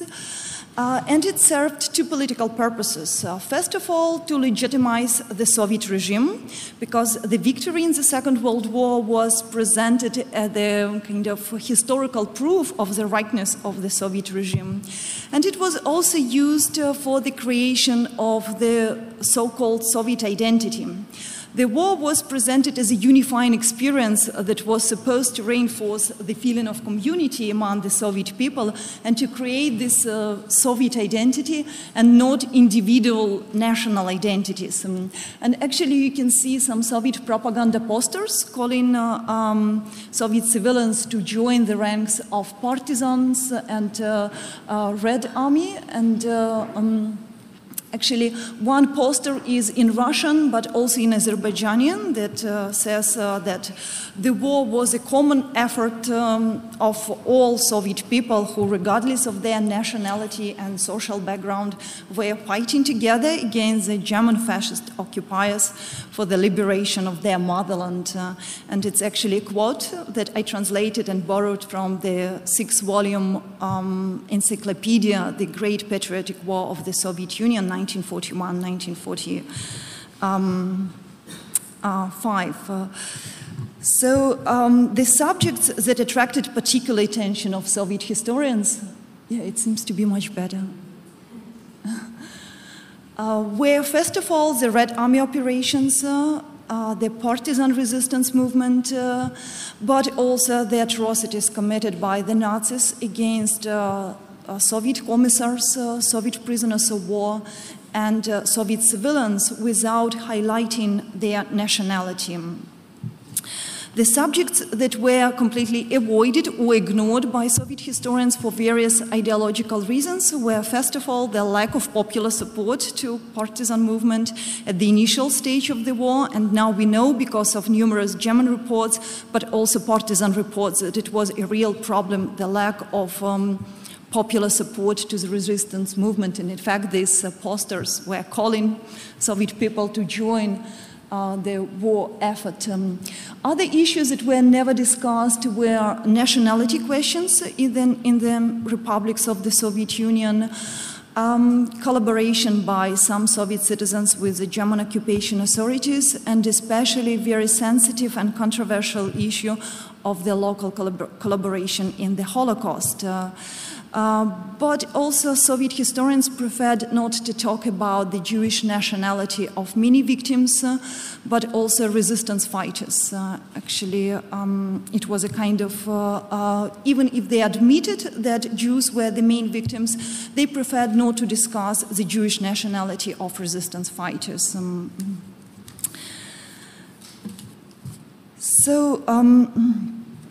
And even if the Soviet historians actually discussed the Nazi atrocities against Soviet commissars and civilians, they didn't dedicate much attention to the Jews. And it's quite interesting because the Jewish losses in the Soviet Union were quite important. The statistics vary to a great extent, but between 1.5 and 2.5 million Jews were killed in the Soviet Union. So they were Soviet citizens before 1941, including those Jews who lived on the territories of Western Belarus and Western Ukraine that were incorporated into the Soviet Union in 1939. But if you compare to the total Soviet losses that were between 20 and 27 million civilians, you can see that the Jewish losses were only 10%. But if you think that the Jewish population of the Soviet Union was only about 2.5% of the entire population, you can actually realize that the heaviest losses were borne by the Jews. I will try to provide some explanations for this kind of attitude. Of course, Stalin's anti-Semitism played some role, and it's well known that Stalin fostered many anti-Semitic campaigns. For example, in 1948, the members of Jewish anti-fascist committee created during the Second World War were arrested and executed. Then we know about Writer's Affair and Doctor's Plot, when 6 Jewish doctors were accused of conspiracy conspiring against Stalin. But I personally feel that Stalin's anti-Semitism is not enough to explain the fact why actually the Jewish nationality of victims and resistance fighters was played down in the Soviet historiography. There were many other reasons. First of all, since the war was presented as a unifying experience, there were fears that the emphasis on the Jewish tragedy might somehow reinforce the Jewish national consciousness, retard the assimilation of the Jews in the Soviet society, and kind of compromise this image of the whole Soviet effort. Another reason was that anti-Semitism was actually strong in the Soviet Union, and communist regime was already associated with the Jews, because many Bolsheviks employed Jews in the position of power immediately after the October Revolution that led many people to link Jews to Bolshevism. German propaganda was extensively playing on the link between Jews and communism, and also in the western parts of the Soviet Union and western Belarus and western Ukraine, Jews who greeted the Red Army in 1939 were also perceived as betrayers. But it's actually the fact that Jews were sympathizers of the Russians when they arrived at the territories of Western Belarus and Western Ukraine, mainly for the reason that they saw many Jewish commissars in the ranks of Red Army, and also the promises of national equality was another reason. While for local Belarusians, Ukrainians, but also Baltic people, the Red Army was perceived as an occupiers, and Jews were seen as a kind of people with weak loyalties to the land of their birth. Another reason might be also the fact that the Jewish losses in the Soviet Union were only 10% of the entire Soviet losses. That was not the case in Western European countries. So the Jewish tragedy stands apart in France or in Italy or in the Netherlands. While in the Soviet Union there were many other national groups that equally suffered under the occupation. And so when Soviet historians did actually discuss the Holocaust, they didn't see it as exclusively Jewish phenomenon and fate. And they were arguing that it was a part of integral and indistinguishable part of the entire Soviet losses and entire Soviet tragedy. They also argued that other national groups like the Belarusians, Ukrainians, the Russians and Lithuanians equally suffered under the German occupation. And in order not to kind of arouse resentments among these non-Jewish groups, probably many Soviet historians preferred kind of to play down the Jewish nationality of many victims and resistance fighters. Zvi Gittelmann ironically noticed that if the Nazi gave the Jews special treatment, the Soviets did not. But still there were some works that mentioned specifically Jews as the victims, and I'm going to talk about one. You can see the picture of the Jewish victims, and one of the picture on the left is actually taken by German soldiers before the execution of the Jews in Babi Yar. The place became famous because 33,000 Jews were executed there in the course of 2 days in September 1941. And probably you know the controversy over the building of the monument in Babi Yar in the beginning of the 60s. Another very important reason why the Soviet historians preferred not to discuss the Jewish nationality of victims was that the issue of the Holocaust could raise many other more sensitive and controversial issues, and especially the local cooperation in the Holocaust that was a kind of taboo. In general, the Soviet historians never discussed the collaboration, or even if they did it, they provided always very negative and one-sided explanation as an activity of a small group of betrayers of the motherland and anti-Soviet elements and immigrants.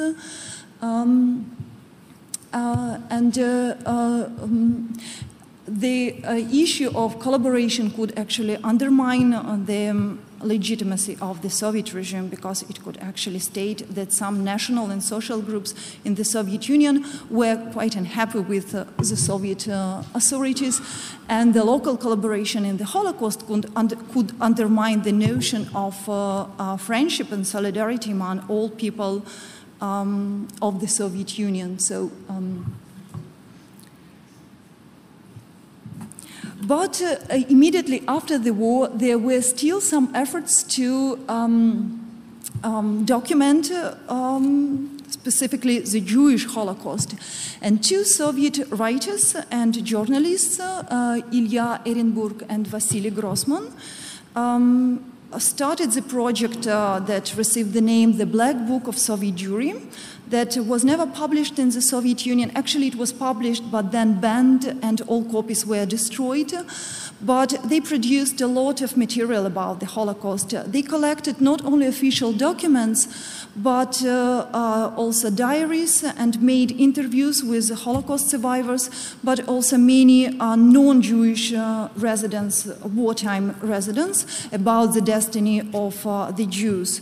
And they produced the monograph of more than 1,000 typescript pages that was initially published in 1946. And it's important and quite interesting to analyze the correspondence between Ehrenburg and Grossman that shows how sensitive the authors were about possible political implications of their project. For example, Ehrenburg was writing that in the book it's extremely important to show the solidarity of the Soviet population and the rescue of individual Jews by the Russians, Belarusians, Ukrainians, because such stories will help to heal terrible wounds and will raise the ideal of friendship and solidarity among Soviet peoples even higher. Grossman also observed that the word Jew was repeated quite frequently, and his concern was that it might irritate the reader. So he suggested to use general terms like people and civilians, citizens. But Ehrenburg insisted that the use of the word Jew is really very important, because the book should be about the Jewish tragedy. And he also insisted on the use of the word Polizei, that meant not the Germans, but mainly local collaborators. But he agreed to remove the nationality, and without actually agreed to take away the word Ukrainian or Lithuanian Polizei, but just to write the term without specifying the nationality. And in 1947, the propaganda department, and mainly Georgy Alexandrov, who was the head of propaganda department, wrote, and I quote, that in reading the book, one gets a false picture of the true nature of fascism. And running through the whole book is the idea that the Germans murdered and plundered the Jews only. And the reader unwittingly gets the impression that the Germans were fighting against the Soviet Union for the only purpose of destroying the Jews, whether German slaughters were carried out equally against the Russians, Jews, Belarusians, Ukrainians, Lithuanians, Latvians, and other peoples of the Soviet Union. So as a result of all these considerations and grave political errors, the publishing of this book is considered unadvisable. And as a result, all copies of the book were sent to storage warehouse and they were destroyed. But the manuscript survived, and it was sent to Israel, and various editions of the book were published in Yiddish, in English, but also in Russian. But in other countries, Russian edition was published in Israel. And you can see the latest edition published in 2003 of the complete Black Book of Russian Jewry, actually the full collection of the documents. And despite the fact that the Black Book was not published in the Soviet Union, still many material was produced. For example, immediately after the war, the Soviet authorities established so-called extraordinary commissions for the establishment and investigation of the crimes committed by the German fascist occupiers in the Soviet Union that produced many reports. These reports were published, became public, and they mentioned specifically the tragedy of the Jews. They mentioned the killings of the Jews in Kiev, in Lvov, but also the total number of more than 6 million Jews were killed in the Holocaust. But also many Soviet journalists dedicated much attention to the Jewish tragedy, especially in their coverage of the wartime trials of war criminals. The Nuremberg trial was broadcasted, Manstein's trial was broadcasted, and numerous references were made to the Jewish tragedy. It's quite interesting that Soviet well-established newspapers Pravda and Izvestia also made references to the Jewish tragedy, and newspaper Novое Время of 1952 put the Jews on the top of the list of Nazi victims. So it was quite unusual that they actually admitted that not only the Slavs people, but especially the Jews were the main victims of the extermination policies. So my argument that even if there were less documented they were produced in the West, still we cannot say that it was a complete silence over the Holocaust in the Soviet Union. It's true that there was no single book dedicated specifically to the Jewish Holocaust, to the tragedy of the Jews, but Soviet historians also discussed the tragedy of the Jews. What I noticed quite interesting that even if the Jews were recognized as the main victims, many Soviet historians actually avoided to talk about Jewish heroism. And Sergei Smirnov, in his book dedicated to the fortress of Brest, when he is describing the defenders of the fortress, he mentioned all people by name and nationality. And the only person who was identified only by name was Yefim Fomin, a Jew, but he was described as the true son of the Communist Party, a Soviet hero and a Soviet commissar, without identifying his Jewish nationality. And also the case of Masha Bruskina is quite interesting because she was a Jewish partisan executed by the Nazis in Minsk, but in the exhibition of the Great Patriotic War in the museum in Minsk, she was identified as unknown partisan, even if her uncle and many friends identified her by name and nationality. Still, Soviet authorities preferred not to identify her by name and nationality. So thank you very much for your attention.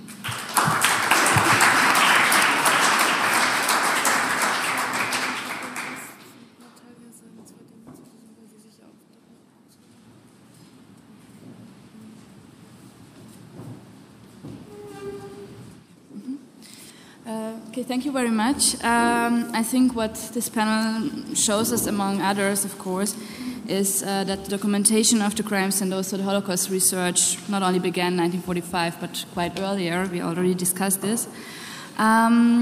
We have time until 12:30 for discussion. But before I open the discussion, I would like to come back to my first remarks and ask you about the question of identity, because I think it was quite interesting to see the differences between Friedman and Adler. Friedman, who sees himself mainly as a historian, and you said, Natalia, that he never recorded anything about his personal experiences, and which is quite opposite to what Ulrike told us about Adler. And I'm wondering if you could tell us more about this, also concerning Ehrenburg and Datner, and also the question if there was contact between these people. I think there was letter contact between Adler and Friedman, but you also mentioned that Friedman tried to establish an international cooperation, so it would be quite logic if there would be a kind of contact between these people. My other question is concerning the field of Holocaust studies and Jewish studies. You also told, Natalia, that Friedman understood himself as a historian, not only as a historian for documenting the persecution, but documenting Jewish life also before a persecution began, and this is quite similar what I see also on the work of Degob in Hungary, which also tried to document Jewish life in Jewish communities which were destroyed after 1945. And I'm wondering if there are similar efforts in the work of the other historians. And my last question is to Olga. I read that this Black Book was also a kind of cooperation with the USA, and I'm wondering if they worked on this publishing edition together. So it was an idea to publish both the book also in America. And I'm wondering if the Cold War played a role on that they decided not to publish this. I would like to collect 2 more questions and then ask you to answer.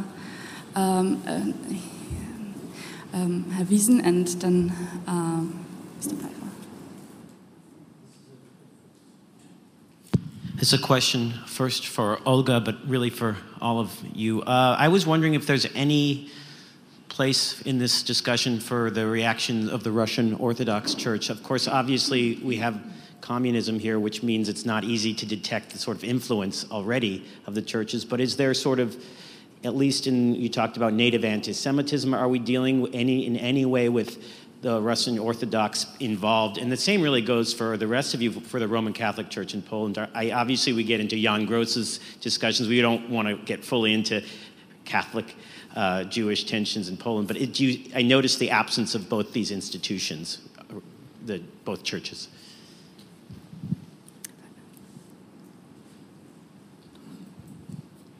Professor Baranova, my question is about a Soviet documentary film I believe to have seen when I was a teenage boy, 44 or 45, about war crimes, and I believe it was about Smolensk, but I'm not sure. It could be Minsk. It was a Soviet documentary film, and it ended. It was a trial of German war criminals, and it ended with the hanging of them. So do you know anything about this film? I remember, I believe to have seen it either 44, end of 43, 44, or 45. I would like to, if there are... Oh, I have a mic. I have a question for Olga. I have many questions for Olga, but I'll just ask one. And this is, in a way, apropos. I wonder, because you promised to talk about immediate post-war, and so you talked about the trials. I'm familiar with the photographic documentation of exhumations done by the military as they were moving west and going through the area where the Holocaust happened, mainly by the bullets. So to speak, and if there was any kind of reporting to the higher military, they were clearly, to a large extent, exhuming Jewish mass graves, and survivors are often standing by the grave. I mean, you can see it, both the Soviet military and the survivors as main actors. So did that in any way circulate in a kind of knowledge about the historical knowledge in the early period? There's a last question from Katrin, and then I will ask you to answer the questions. It's not a question, it's maybe some adding to what you said about Friedman saying that Datner had the right to, as an eyewitness, to express his feelings. I wanted to just explain the background to this statement because there was Datner wrote an afterword to this book about the Białystok ghetto, which is in which there's a sentence that he's strongly convinced that the German is no human being, and it is very, very strong statements in the foreword and in this afterword. And there was a discussion among the Jewish Historical Commission that this foreword be removed because some thought it was too strong, and Datner threatened then to withdraw the whole book if the foreword was excised, and Friedman wrote a prologue, a foreword then to the book, explaining why is it difficult for a survivor to write about the events. So I just wanted to add that.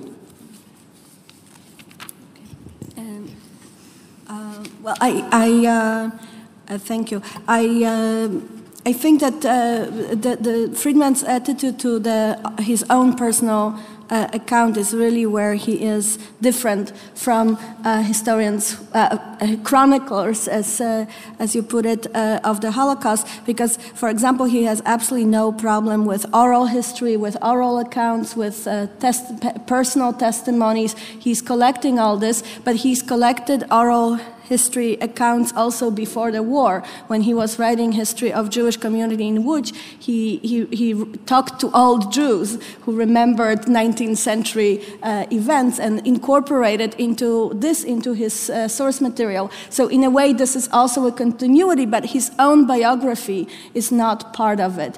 And the most dramatic example is that fact that the very name of his only child was never ever anywhere recorded, and there was even a controversy about what this girl's name really was, and her father never recorded it, and yet he was part of collecting, and he was part of writing to people, nudging and urging them to write their own personal accounts, but he was the one who was then to kind of create a professional narrative. Documenting Jewish life, absolutely, and in this program for how Holocaust studies should develop, he writes about the contradiction between Nazi-centered and Jewish-centered historiography, and he kind of warns already in 1945 that unless we write about Jewish experience and Jewish life up to the very mass murder, the historiography will become focused on the perpetrators, which is kind of ironic given what happened with historiography of the Holocaust after his death. And yes, and there is correspondence with Adler. We talked about it already, that we'll exchange scans. So I received several questions about the Cold War context, and it's definitely played a very important role. And I mentioned that the Soviet authorities were trying to highlight the patriotism of the Soviet people, and the main concern of the propaganda department was exactly that there was a lot of information on local cooperation with the German occupation authorities and in the Holocaust. And in fact, it attracted much attention of Western scholars, and it might be the explanation why the book was never published in the Soviet Union, but it was very popular in the West, and there were many copies published in English, but also in Yiddish, and actually appeared in Israel and in the United States. I don't know exactly about the cooperation between scholars and historians in the United States with Ilya Ehrenburg and Vasily Grossman, but Ilya Ehrenburg remained in the Soviet Union. It was one of the leading experts on the history of the war. And it's quite interesting that in 1960, the diary of Anne Frank was published, translated into Russian and published in the Soviet Union, and Ehrenburg wrote a large preface for the book. And I think the Cold War context definitely played an important role. The Soviet documentary film about the Nazi trial, I have to admit that I didn't see this film, but the trial of Nazi criminals became the subject that attracted much attention of Soviet journalists, and the Cold War context again played an important role because Soviet authorities were very interested in the policy of the Western countries towards Germany. the punishment of the Nazi criminals, and they were also quite obsessed with their hunting of their own war criminals, collaborators. And even if the Soviet authorities never admitted publicly that collaboration took place, they were persecuting those who were suspected to be collaborators. So this kind of interest to the trial was kind of linked to the Soviet interest in finding their own war criminals. And they also reported many trials, including Eichmann trial, and in this context they also found many kind words to Szymon Wiesenthal, and they actually reported from the 1960 till the execution of Eichmann in Israel. So with regard to exhumation of Jewish graves, to be honest, I don't know whether this material was sent to the high authorities. I know that when Soviets liberated the Nazi concentration camp, they documented what happened in the camps. They made many photographs and made interviews with survivors. And it was partially published, but again without much emphasis on the Jews, but not specifically about the exhumation of Jewish graves. And with regard to the Orthodox Church and what was the attitude of, to be honest, I don't have much information about it. So in the Soviet Union, the church was not something that was studied, and there is little information of the reaction of the church. While many books were published about the attitudes of the Catholic Church to the Nazi regime in Germany, so very little information exists about the Orthodox Church. Probably I don't know, but it exists. But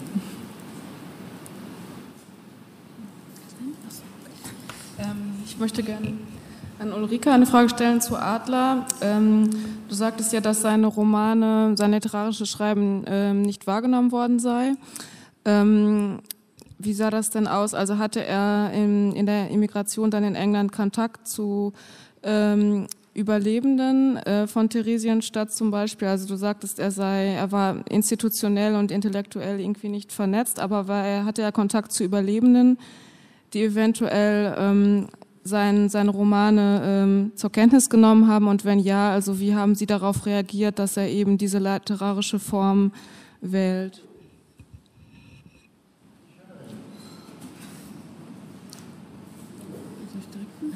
Willst du keine Antworten? Willst du noch Antworten auf die Sachen? Ich antworte. Also wer? Du? Weißt du? Ja, was ich angefragt habe, ist Jewish Studies, Holocaust Studies und die Kontakte. Ich weiß jetzt gar nicht mehr, was ich... Okay, Jewish Studies, Holocaust Studies, Jewish Studies. Also das war auf jeden Fall wichtig für Datner, diese beiden Perspektiven einzubringen. Also als er dann in den 60er Jahren zum Beispiel schreibt er 2 Aufsätze über den Holocaust im Bezirk Białystok auf Polnisch und einen über jüdische Partisanen im Bezirk Białystok, und in dem einen versucht er das zu verbinden, also sowohl auf der Grundlage von Survivor Testimonies als auch auf der Grundlage von deutschen Dokumenten irgendwie die Ereignisse im Bezirk Białystok zu rekonstruieren. Und in dem zweiten Aufsatz, also der basiert fast ausschließlich eben auf jüdischen Quellen in polnischer, jiddischer und hebräischer Sprache, und er war eben derjenige, der auch natürlich sich in der Rolle sah, so eine jüdische Geschichte auch zu schreiben, und hat zum Beispiel auch über das Białystoker Geheimarchiv geschrieben und versucht eben auch die jüdische Perspektive zu rekonstruieren. Aber als er dann später nicht mehr im Jüdischen Historischen Institut arbeiten konnte, und für die polnische Hauptkommission zur Verfolgung der hitleristischen Verbrechen arbeiten musste, muss er das Thema Holocaust fallen lassen und ist dann erst später wieder darauf zurückgekommen. Zu der Frage der Mehrfachidentität der hier behandelten Historiker, dieser Frage der Spannung zwischen Subjektivität und Objektivität, eigener Erfahrung der Arbeit als Wissenschaftler, denke ich, hat es sehr gut gezeigt, dass man darauf sehr viele Antworten in der eigenen Arbeit geben konnte. Also so wie Friedman ist wahrscheinlich eine extreme Position, der versucht, sich völlig auf diese objektive, historische, wissenschaftliche Ebene zu beziehen und die Subjektivität eben von allen anderen einzufordern, aber selber sich völlig rauszunehmen. Ob es dann gar keine Spannung am Ende in dem Werk gibt, weiß ich nicht, also irgendeine Art von Spannung gibt es irgendwie auch jenseits der Holocaust-Thematik in den allermeisten Büchern zwischen einem subjektiven Standpunkt und einem, also das müsste man im Einzelnen noch mal gucken, wie die Stimme des Autors denn auch vernehmbar ist im Werk. Also jedenfalls würde ich sagen, dass Adler vielleicht dann, wenn man dann eine Spannbreite aufmacht zwischen Subjektivität und Objektivität, sich irgendwo mehr in der Mitte befindet. Er reflektiert das in jedem Fall auf hohem Niveau, dass er eine Standortgebundenheit hat, dass er seine Objektivität eine Grenze hat, aber er bemüht sich dann eben auch nicht, das völlig rauszulassen. Also er schreibt dann eben auch, da ich ein Teil dieser Geschichte bin, erlaube ich mir auch an der einen oder anderen Stelle ein Urteil. Ich habe so ein bisschen versucht, im Vortrag ja auch zu zeigen, dass es problematisch an der einen oder anderen Stelle wird, für mich aber weniger, weil da eine subjektive Schilderung kommt, wo man sagen würde, dann ein anderes Individuum würde jetzt vielleicht ein anderes Bild von einer Persönlichkeit zeichnen. Ich würde sagen, dass es eher an diesem, wie ich versucht habe darzustellen, an diesen großen Gedankengebäuden liegt, die er über die ganze Geschichtsschreibung legt, dass manche Aspekte einen funktionalen Aspekt innerhalb der Erzählung bekommen. Und ich denke, da hat er manchmal so ein bisschen blinden Fleck, oder er würde eben auch sagen, es ist nicht ein rein historisches Werk. Also wenn man sich rein als Historiker begreifen würde, würde man dann eben, so wie Friedman, versuchen, da eben auch bei jedem historischen Detail vielleicht nur an der historischen Wahrheit zu bleiben und es nicht so stark zu funktionalisieren als Argument. Zu der Frage,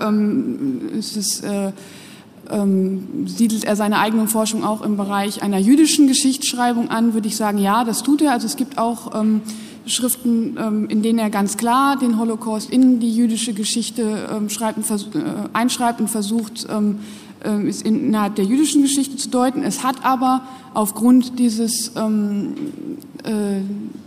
Überbaus, den sein Werk eigentlich durchgängig hat, ist für ihn der Holocaust auch nicht unbedingt ein singuläres Ereignis. Also es gibt auch deutliche Sätze, wo er sagt, also weil er sich immer auch als Warner und Mahner für die Zukunft begreift, es gibt auch es gibt die Gefahr, dass so etwas wieder passieren kann, und dann mahnt, es kann auch, er sagt an einer Stelle in Theresienstadt sogar, es müssen nicht immer nur die Juden die Opfer sein. Also da er das irgendwie als in einer grundsätzlichen moderne Kritik verortet, geht er da also deutlich auch über eine rein jüdische Geschichtsschreibung hinaus. Also es ist beides. Letzte Frage von dir, ist eine sehr gute Frage, finde ich. Wie wurde das wenn er als Literat denn weniger Beachtung fand, wie wurde es denn vielleicht in einem kleineren Zirkel, in einem Zirkel von Überlebenden wahrgenommen? Also das ist ein Missverständnis. Er ist intellektuell extrem vernetzt, nur institutionell nicht. Das heißt, er hat sowohl mit Überlebenden als auch mit Intellektuellen jüdischer, nicht jüdischer Herkunft viel von Kontakt. Es versuchen sich auch viele Personen für ihn einzusetzen. Also zum Beispiel Adorno, dieses Buch Theresienstadt ist nur dadurch veröffentlicht worden, dass Adorno auch sich um einen finanziellen Zuschuss am Ende bemüht hat. Und die Reaktion auf die starke Fiktionalisierung seiner Romane ist dann eben sehr unterschiedlich. Das entspricht aber dem, dass es unter den Überlebenden insgesamt eine Debatte darum gibt. Also es gibt es nicht nur gibt es nicht nur gesellschaftlich jenseits der Überlebenden selbst, sondern auch die Überlebenden selbst überlegen immer, welche Form ist eigentlich angemessen. Also Friedman findet eine Form rein der wissenschaftlichen Aufarbeitung. Es gibt aber eben auch diejenigen, die sagen, naja, ich brauche eigentlich diese Form von Interpretation von Geschichte, wie das für den Szymon Datner und für den Adler zutreffen würde, oder für Literaten, die sagen würden, naja, ich kann diese eigentliche Wahrheit nicht ausdrücken, wenn ich nicht auch zu Kunst und Fiktion greife. Das wäre auch interessant, das mit der darstellenden Kunst zu vergleichen im Verhältnis zur Fotografie. Also ein Beispiel wäre zum Beispiel im Bereich der Lagerliteratur auch Semprun, der von Anfang an eigentlich gesagt hat, man kann das nicht in einem sogenannten dokumentarischen Realismus schildern, das ist ohnehin eine Mythos zu meinen, das sei dann näher an den Fakten, das ist auch nur eine Art der Rhetorik und eine Art der Darstellung. Ja, so viel. Okay, danke. Tanja? Yeah, thank you very much, Olga, for a splendid presentation. I just wonder if you say there was no book published on the Jewish catastrophe, and even if I think it's very important that you have to integrate this into the other form of making sense of this war and downplay the other nationalities as well, it's still a form of downplaying, it's still a form of anti-Semitism, isn't it? So my question would be, how many other books are there about the war? I mean, maybe statistic would be still a good way to see if this is a way of playing this Jewish catastrophe down or not.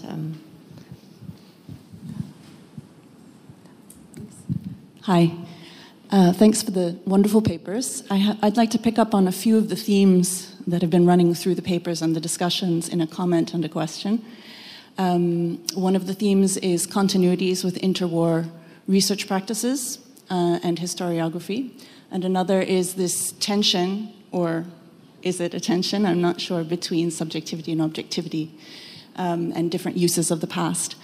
I'd like to focus for a second on Ivo. And Ivo was, of course, very much involved in historiography between the wars, but also in sociology. And Max Weinreich, the head of Ivo, was very deeply engaged with the Polish sociological tradition of gathering and interpreting personal narratives. And Polish sociologists took an approach to these narratives that emphasized the way that individuals made sense of their past, that rejected the idea of a purely objective research program, and saw an interaction between what Katrin Stoll described as the historical past and the practical past, if I'm remembering the terminology correctly. And someone like Emanuel Ringelblum in the ghetto, who, although he was a trained historian, was actually drawing on the techniques and strategies of Polish sociology as well, for example, proposing holding a competition for memoirs or for first-person accounts of the ghetto, which was a technique that had been used widely by Polish sociologists, including by Weinreich and the Youth Research Project at Ivo. So sorry, that's a very long comment, but the question is really, to what extent in your own work, or have you at all come across any sense of clear references to social scientific modes of approaching the past, as well as historiographical ones, and I'm referring to the specific humanist sociological tradition, which later became marginalized in sort of global social science during the Cold War, but between the wars was very, very strong. Is that question clear? Okay, thank you. Soll ich auf Deutsch? Yes, whether the historians like Datner or Adler, historian, literary, because I think these disciplinary boundaries were still fairly fluid at the time, and Friedman I know a little bit more about, but to what extent are there traces of influence or of an attempt to draw upon not only historiographical understandings of personal experience and how the past is constructed, but also sociological, ethnographic, and other social scientific modes of understanding these interactions? So we have a last question. Peter? Yes. Ja, vielen Dank. Ich habe eine Frage an Ulrike natürlich. Und zwar würde mich interessieren, welches, also auch was Katrin ein bisschen angesprochen hat, an welches Publikum richtet er sich? Also er lebt in England, er richtet sich an ein deutsches Publikum, er kommt aus der Tschechoslowakei. Näher? Okay. Und da ist auch die Frage, also in Tschechien, in der Tschechoslowakei ist das Buch heftig kritisiert worden, eben gerade auch wegen seinem Blick sozusagen auf Theresienstadt als Ghetto, also weil er sich sehr auf sozusagen die deutschen Juden konzentriert hat, weil er einen sehr kritischen Blick auf die Tschechen hat.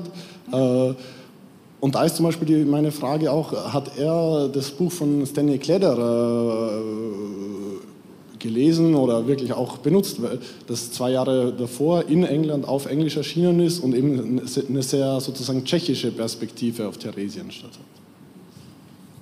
Okay, thank you. I would like to ask you to be short in your answers because we have not so much time anymore. So, do you want to start? Sorry. Just in short, I agree that Eva is one of the very important ingredients of that pre-war tradition that gets carried into war. And Friedman, in fact, was teaching courses. I went through his notes for the lectures he made at Eva for the aspiranten in the 30s, but I didn't see in his case any explicit references to sociology. I think that he saw it as this new school of writing history, writing social history, and he defined himself very comfortably as a social historian that uses new sources, just as Polish historiography in the 30s was moving into the direction of interdisciplinary studies. But there is obviously a link. And I forgot about the church question, but I think we'll do it over coffee. Thank you for your question. And in fact, I would agree that the Holocaust in the Soviet Union was treated in a peculiar way, in a different way than in the West. It was downplayed, universalized, but also assigned probably less significance. And the Soviet authorities were highlighted not the nationality of the victims, but the fact that they were Soviet citizens, Soviet commissars, and probably they believed that their nationality was less significant than their political affiliation, and Jewish losses were included as an indistinguishable part of all Soviet losses. I personally don't perceive it as an act of anti-Semitism because at the same time they were not highlighting specifically the tragedy of the Belarusians, the tragedy of the Ukrainians, mainly because of this desire to create the common Soviet identity and to highlight the solidarity of Soviet people and not to kind of create resentments among various... So the monument at Babi Yar was innocent, justified state policies of creating a unified identity? Okay. Right, I might agree that in the inscription of the Babi Yar it was written that here the Germans executed 100,000 citizens of Kiev without specifying specifically that they were... So in Babi, so in Ponar and so everywhere else. So. Right, they were stressing that they were Soviet citizens and downplaying the fact that more than 40% of them were the Jews, without kind of recollecting specifically the tragedy of the Jews. And actually I provide some explanations. Some of them were ideological, some of them were more rational explanations. Why it was did. And my main argument was that the Holocaust was not denied and probably there was no universal policy of the Soviet authorities to obliterate the Holocaust. There were some ideological considerations and in fact it was treated differently than in the West. It was downplayed, universalized. But I don't think that it was one uniform policy because when you analyze various works, you can see that some authors actually mentioned the Jewish victims together with other victims. Some of them discussed only some aspects, and others preferred not to mention the nationality. So it's not my personal opinion, but actually how it was presented in the Soviet historiography. What you provide are arguments for marginalization and removal from the discourse, and then you state that it wasn't removed, but in terms of actual arguments, they point in exactly opposite direction. But we'll continue. Read the question concerning social scientific methods. In this article that Datner wrote, and which was published in 1966 about the extermination of Jews in the district of Białystok, he tries to establish the number of victims in every town, and I mean, he made this calculation on the basis of different sources. I don't know if that would be a form of social scientific method, but apart from that, I don't see that. Vontek. One more quick note on this tension between objectivity and subjectivity. I forgot to mention that in this article about the Jewish partisans in 1970, he actually incorporates his own memory by footnoting it and by making clear memory of the author. That's very interesting, and he hides his subjective points a little bit, experiences. For example, he mentions in the footnote how he became a member of the Judita Nowogrodzka's communist group, which advocated the fight in the forest and to become partisan fighters. So that's very interesting. But in the 46 works, he does not footnote his own memory. He does not. It's not clear which parts are based on his own memory or not. And this is very interesting. Should I answer in English? So for Adler, of course, sociology plays a crucial role. So he's really one of the Universalgelehrten, universal scholars. So he tries to treat the topic from as many disciplines and point of view as possible. And so the book is divided into 3 chapters: history, sociology, and psychology. Of Theresienstadt. To Peter Hallamer, which, kann ich auf Deutsch wieder, welches Publikum spricht er an? Also das Theresienstadt hat er versucht in den USA zu publizieren, ohne Erfolg. Er hat es dann in Deutschland publiziert. Er hat nie auf Englisch geschrieben, obwohl er immer in England gelebt hat. Er hat immer auf Deutsch geschrieben, hat sich also von daher gesehen auch an ein deutsches Publikum gewandt. Wie das Verhältnis zu Tschechien ist, also literarisch steht er da stark in der Tradition der Prager Schule, aber ansonsten ist sein Bezug immer sehr viel stärker, habe ich den Eindruck, also müsste ich nochmal drüber nachdenken, hatte ich noch nicht so im Fokus, die Frage ist sein Bezug stärker zu Deutschland, würde ich sagen. Das Buch von Literat hat er benutzt, aber soweit ich das bisher sehe, also wie gesagt, müsste ich auch nochmal einen Fokus drauf richten, setzt er sich nicht mit der tschechischen Perspektive dann auseinander, er benutzt es wie viele andere Sekundärliteratur. Okay, thank you very much for the 4 presentations and for your discussion. We will have now dinner downstairs. Der Raum wird jetzt zugesperrt, so wie auch die letzten 2 Tage, und um 1:45, also 13:45 Uhr, wieder aufgesperrt. Also falls Sie die Sachen mitnehmen wollen oder irgendwie rausgehen wollen, dann sollten Sie die Sachen mitnehmen, eine Jacke oder so. Danke sehr.